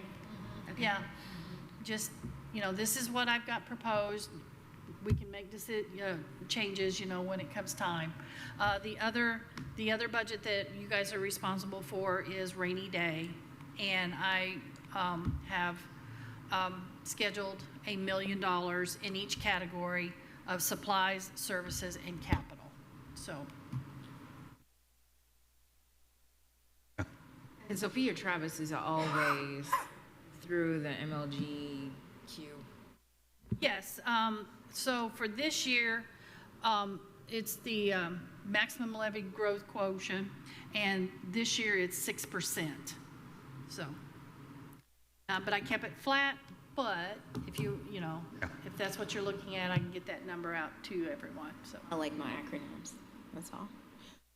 Okay, well, this has given us something to chew on, and with what Councilor Henry was saying, that gives us some food for thought to take a look at some items, so stay tuned, because the most wonderful time of the year is almost here. All right, and sorry, but I had a squirrel moment, because apparently we have Peter Parker, that was AKA Spider-Man, jumping from different rooftops behind us over here, which was weird. So, yeah, all right, sorry, that's my ADHD. Okay, that being said, we will move on to item D. Council, I'd like to open for discussion and identification of the special purpose local income tax rate. Second. All right, we got a motion and a second, and I think Ms. Turner King is joining us virtually. She is doing a lot, and so Ms. Turner King. Hi, can you hear me? Yes, we can. Take it away. Okay, so at the last council meeting, we discussed the need to adjust the special purpose rate, and we decided, or the council decided, that at this meeting we would look at the draft ordinance, which I've prepared. It's in the packet. And it asked Ms. Shell to display, and that then we could identify the rate tonight, so that the ordinance can be published by, or submit it to the HT for publication by this Friday, so that we could stay on the timeline of adopting a rate in September. So I have the ordinance. Last time you guys had me read the ordinance in its entirety. Do you want me to do that now? I can. No. I'll just summarize it. Yeah. So, the first couple whereases clauses just give you the history of what the special purpose tax rate is and has been. So most recently in August of 2023, it was reduced to 0.085%. The third whereas clause just acknowledges that we have a long-standing practice of providing exemplary juvenile care through youth shelter. The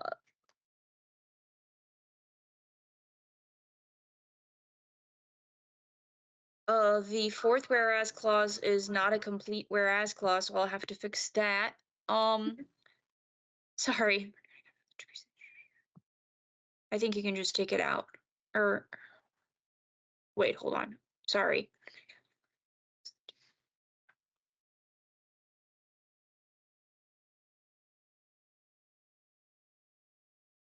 I'm gonna skip over that for now, and we'll go back and fix it. I think you just take it out. And then the next whereas clause would say, after the reduction, we have realized that the continued rate is not something that will be sustainable. And then the last whereas clause is going to identify the rate. And right now in yellow, it is highlighted to identify the rate at 0.095%. That's what it was prior to 2023. And so I didn't know if that's what the council wanted it to be. So I've highlighted it so that you can make changes if necessary. But then the now there before it ordained clauses just indicate that based on the current rate, we can't sustain operating as we normally do. The second rate or the second clause says to accommodate this, we're going to increase the juvenile service rate. And again, it says 0.095%, because that's where I just started to put it back where it was originally before 2023. It indicates if you change the tax rate to 0.095, what the new tax rate overall would be, which is also further broken down in a chart on page 2.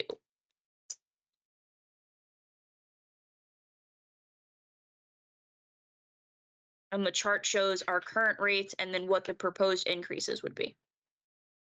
And the only one that changes is the special purpose.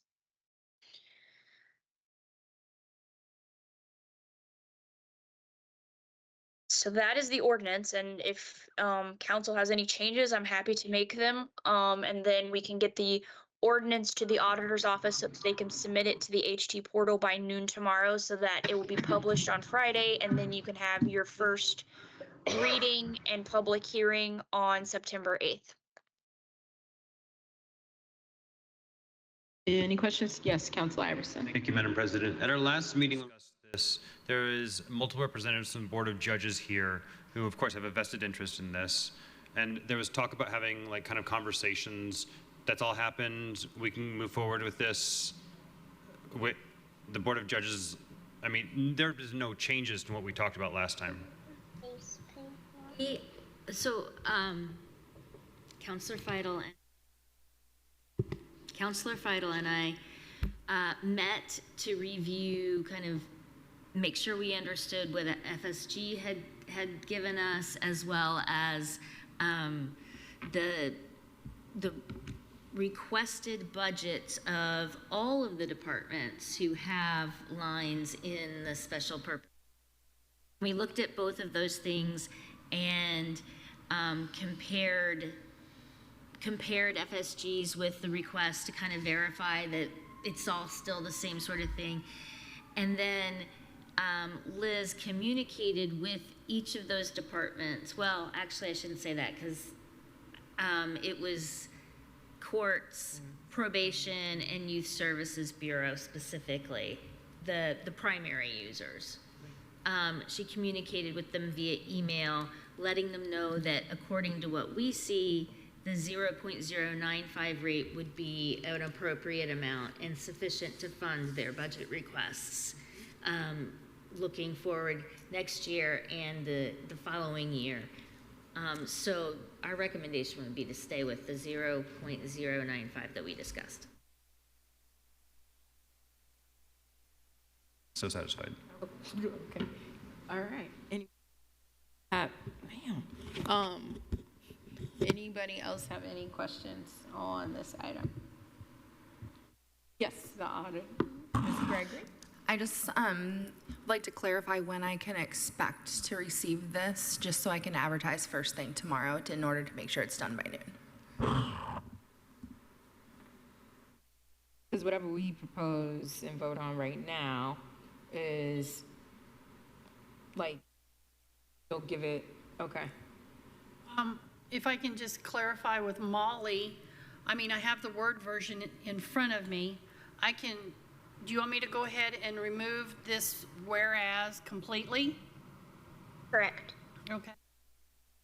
And then I'm not changing anything that's highlighted. It's staying as it is. Okay. Yes.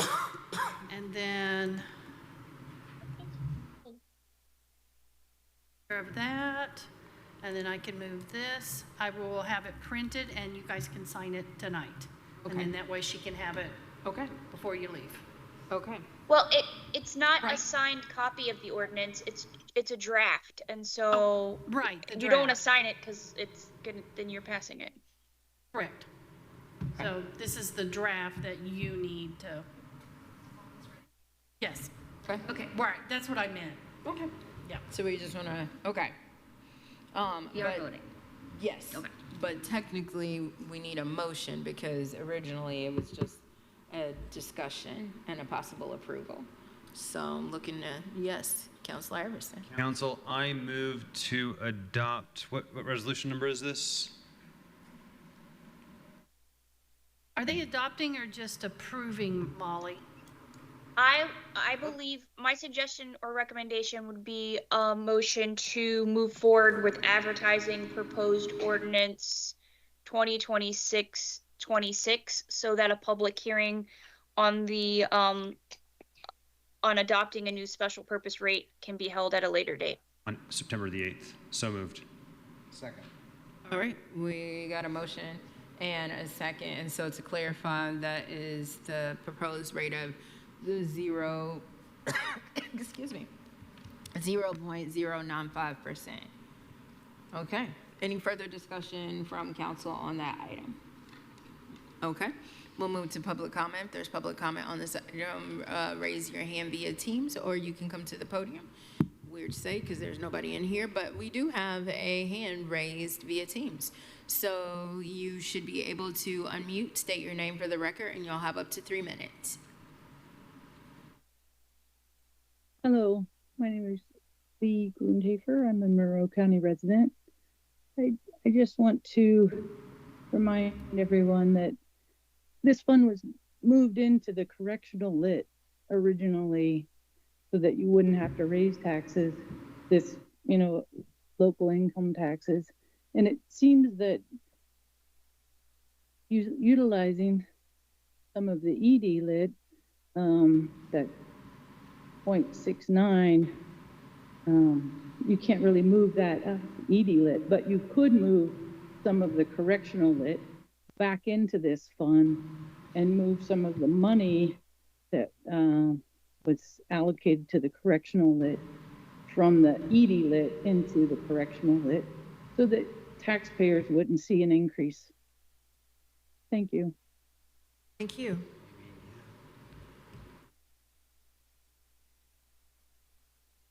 Other comments on or comments from the public related to this item?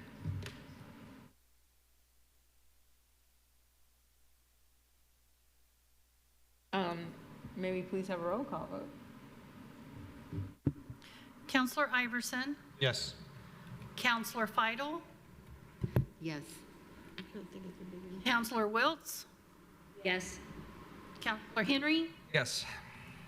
Counselor Crossley? Yes. Motion passes unanimous. And we are winding down, but it's the most watched conversation that I've seen. Must See have it. more. So we are talking about must again, so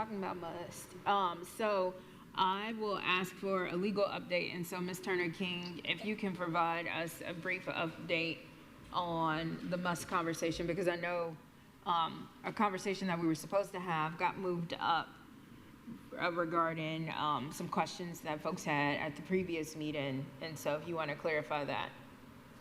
So there was a meeting with FSG, and I think they answered a lot of questions that council had regarding must. I did send them questions from Counselor Hawk, but I have not received any response for those questions. Then I can try to pull up my meeting notes from that meeting, but in essence, the FSG is promoting the formation of must, and they have made a proposal for must services. They said that was negotiable, so I need to talk to Greg about that. But in essence, I think they described it as like the opportunity to have a conversation with taxing units, and they think that we should have that conversation, especially with the transition from property to a rate-based system. And then they provided some other counties like Elkhart, who's already formed must, and so they gave us information so we can do a comparison.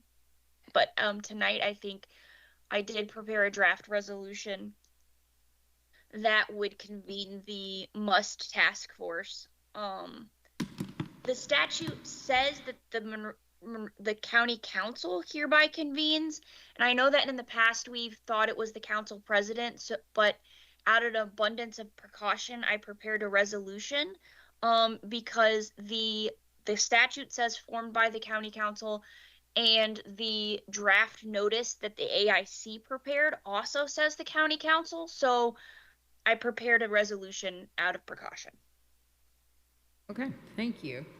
And since our conversation, I know we were looking to see if the folks from Ellisville are interested, and I did have a conversation with their clerk treasurer, and I think the general consensus that everybody is having is that because it is non-binding, that people are interested in having the conversation, because again, we have budget, everybody has budget seasons and adoptions and all that other stuff that we're all going through currently or about to go through.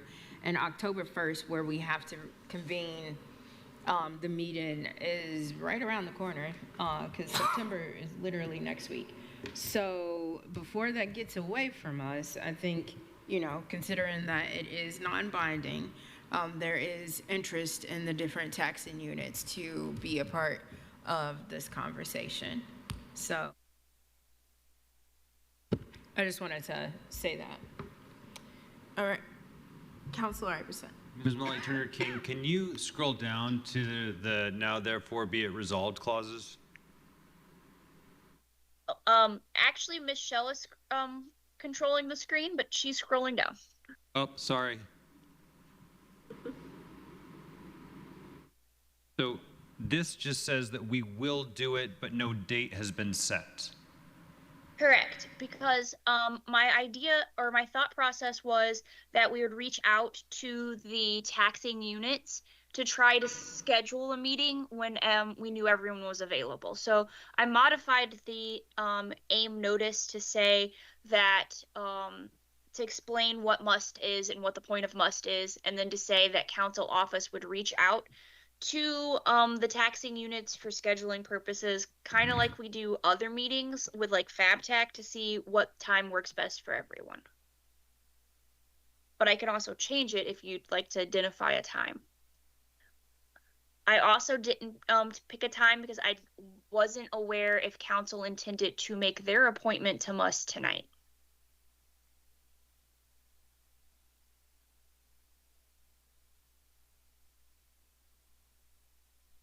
Okay.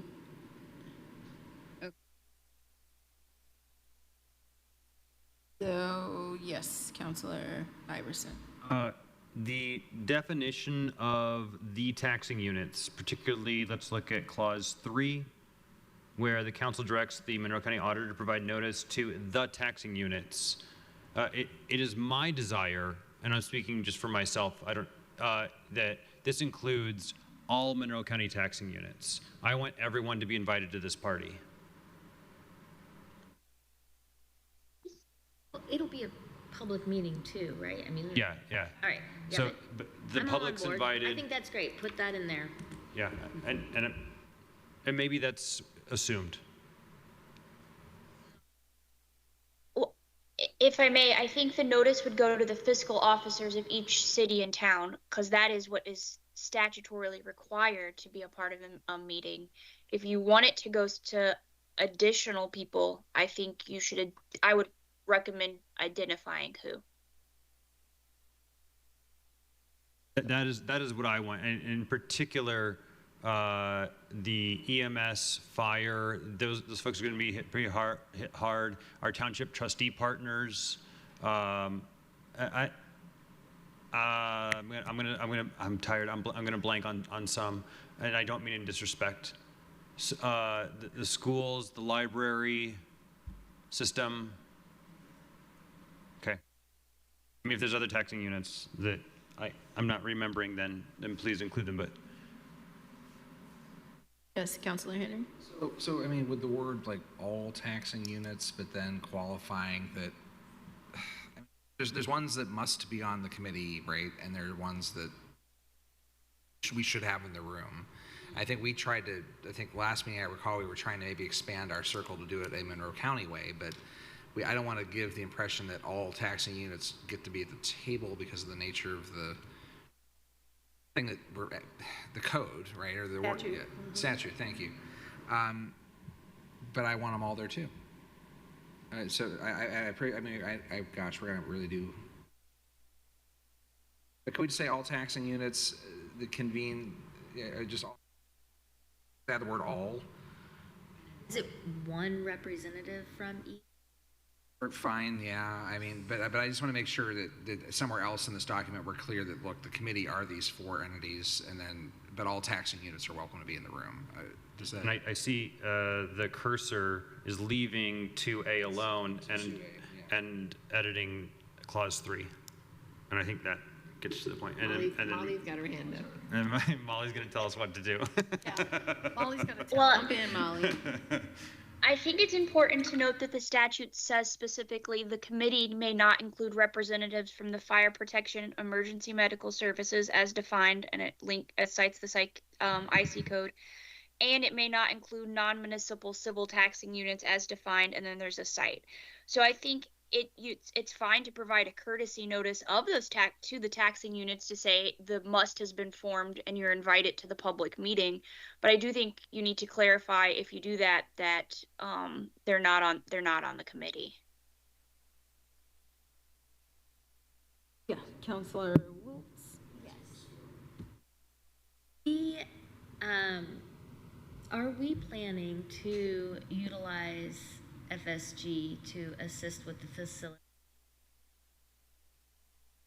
I think it was determined that was what we wanted to do, because I do believe the auditor had expressed, since we're already using FSG and they're familiar with us, and they've talked to us before about this, that it would be ideal to just go ahead. Now, it sounds like also with those different taxing units, like I know the city has really,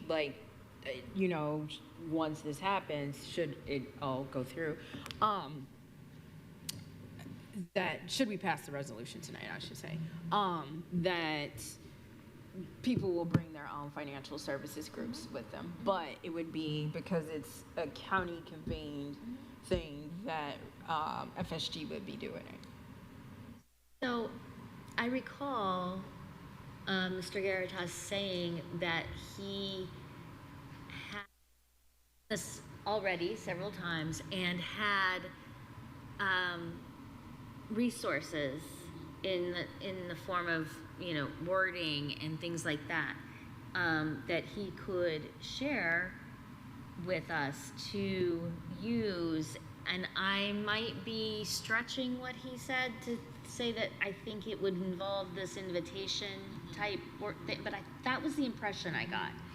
So I'm wondering if we can agree this is going to happen and direct our council to work with Mr. Garitas to include our intentions, and if we need to pass is it a resolution, then we do it next time? Or are you trying to get this well, we can't meet between now and next. We have to meet by October 1st. By October 1st. And I mean, there's no way we would be meeting. We have a meeting scheduled, a regular council meeting scheduled for September 8th. Right, so take this up at that meeting in terms of yay or nay, but kind of progress forward based on what Ms. Turner has work out. I mean, to the extent that we can progress between now and then. Ms. Turner King? The statute says you have to convene it by October 1st, not that you have to have a meeting by October 1st. So you could table this to the next council meeting, and then pass it then, and then we could clarify the language a little bit more if you'd like, to try to set up a meeting with the fiscal officers of each city and town thereafter. So wait, let me make sure from council, what would prevent us from passing the resolution tonight? Wordsmithing. That's all. Okay. And I just feel like there might be some language that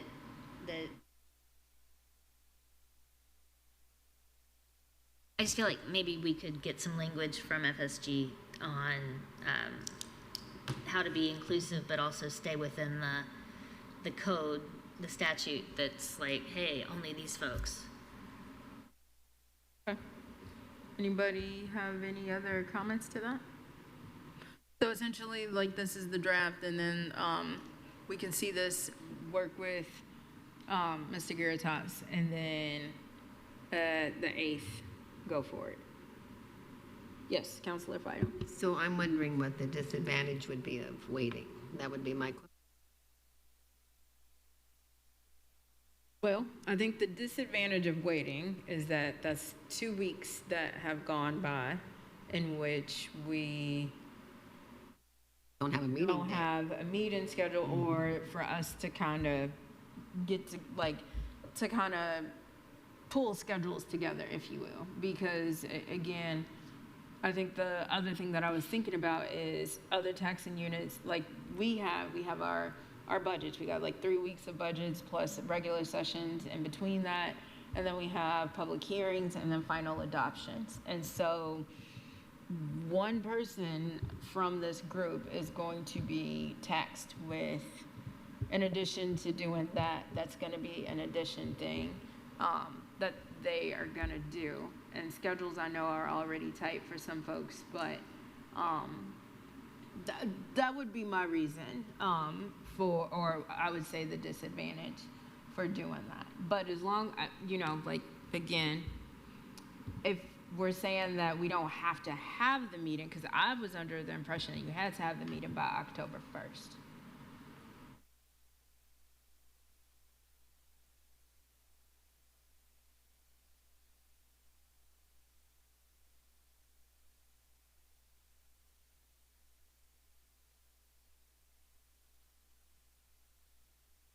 So, Ms. Turner King, are you, like, or Ms. Gregory, like, is it for certain that we, like, it does, or it's, the language isn't strong to, like, are we not needing to have it done by October 1st? Because I think from hearing presentations, that's what I've taken away every time. That's my recollection as well. I'll pull up my email and see if I can find anything. I mean, obviously I'm going to defer to legal because they're looking at the statute, but let me see what I can find from AIC. In reading the statute, it says each county may, prior to October 1st of 2026, convene a municipal unit strategic task force with one representative from the county council in each city and town, fiscal officer in the county, to negotiate and establish through unanimous support a local income tax distribution agreement. And then skipping ahead in the statute, it says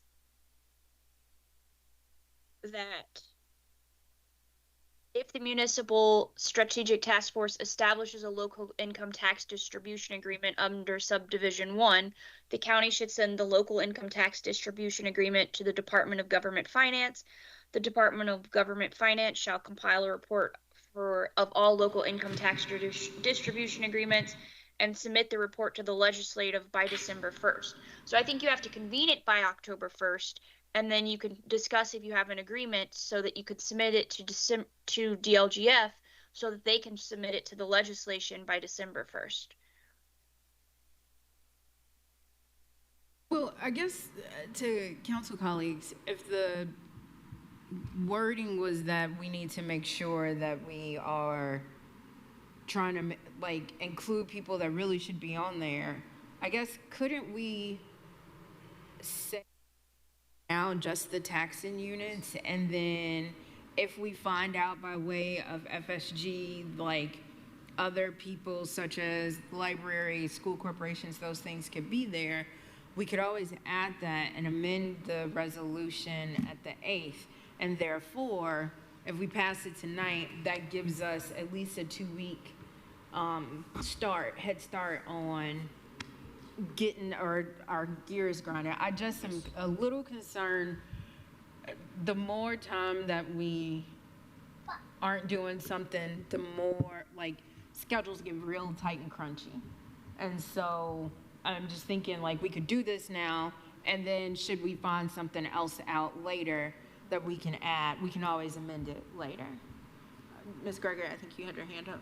Yes, back to the October 1, I just found my email from October 11th. I'm sorry, August 11th. It's late. Working in the future. From August 11th from Jamie Bolster with the AIC. This is just an excerpt from that email. It says, please also remember that convening a MUS is permissive, not mandatory. If a county elects to convene the task force, the initial meeting must be convened prior to October 1, 2026. The statute does not prohibit the task force from holding subsequent meetings after October 1 to continue its discussions or work towards a unanimous agreement.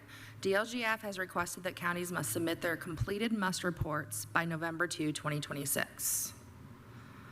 November. I thought it was just.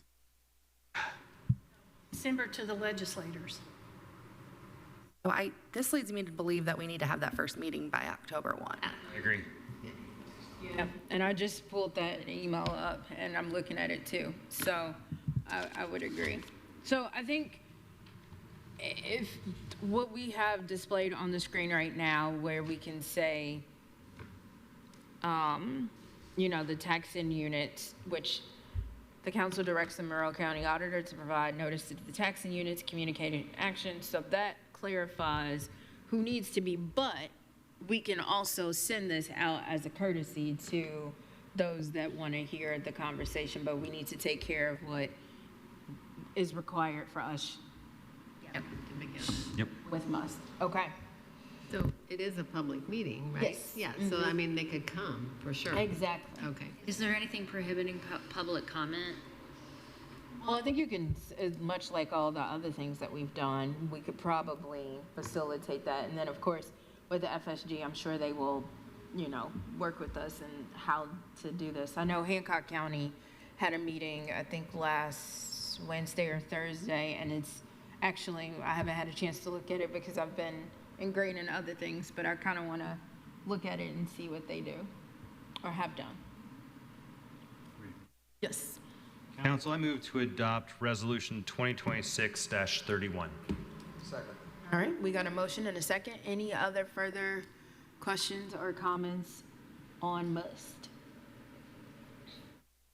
All right, seeing none, we'll move to public comment. If there's public comment, I guess I'll say, here in the room, if somebody wants to run into the room off the street, if you're watching, you can come to the lectern, or you can, you know, use your Spidey web and come on over, or you can raise your hand via Teams.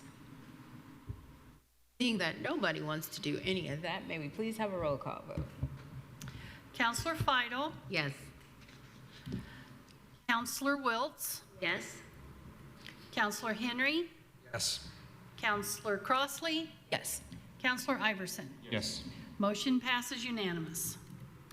All right, so it is official, and stay tuned. Okay, and at the next meeting, that's something that we could do.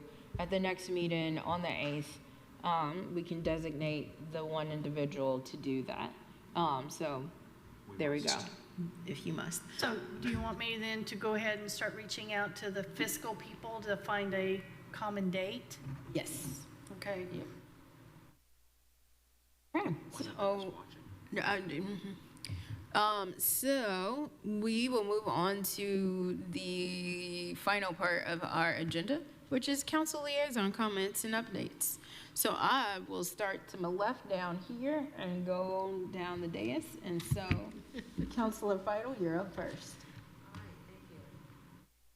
I just want to report on a few things.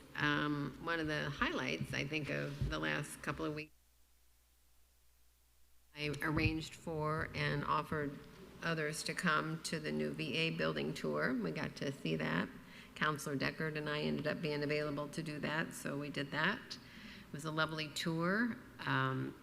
Lots of services right on site there, very well organized, really nice facility, easy to get to and out of, plenty of parking. Loved all the flowers in the little non-asphalt areas of parking lot. We got to see all kinds of butterflies. It was just lovely. So it was just a lovely building tour. So I was just happy to see the Veteran Services there in fine shape, it seems. So I think there are other things that I've done, but it's just my routine, whether it's downtown Bloomington stuff. We had a Applied Research Center speaker when I went to that recently. Those are just the think of my council a couple of weeks here. Councilor Rules.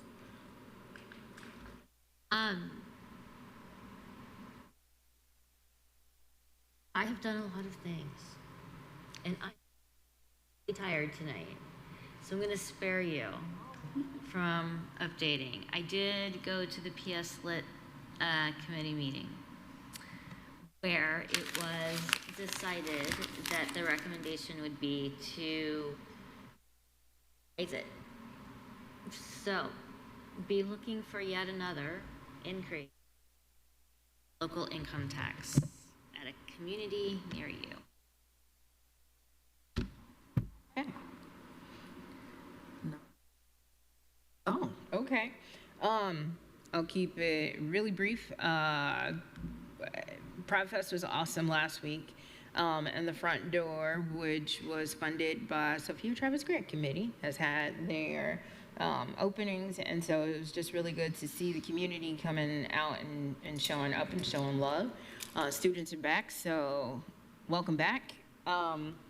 And budget season is upon us. I had a really good budget session meeting over the past weekend, and we got some more that are coming up. And so I'm really curious to see everybody's else's budgets and what we do for 2027. And so with that being said, we are adjourned. Thank you.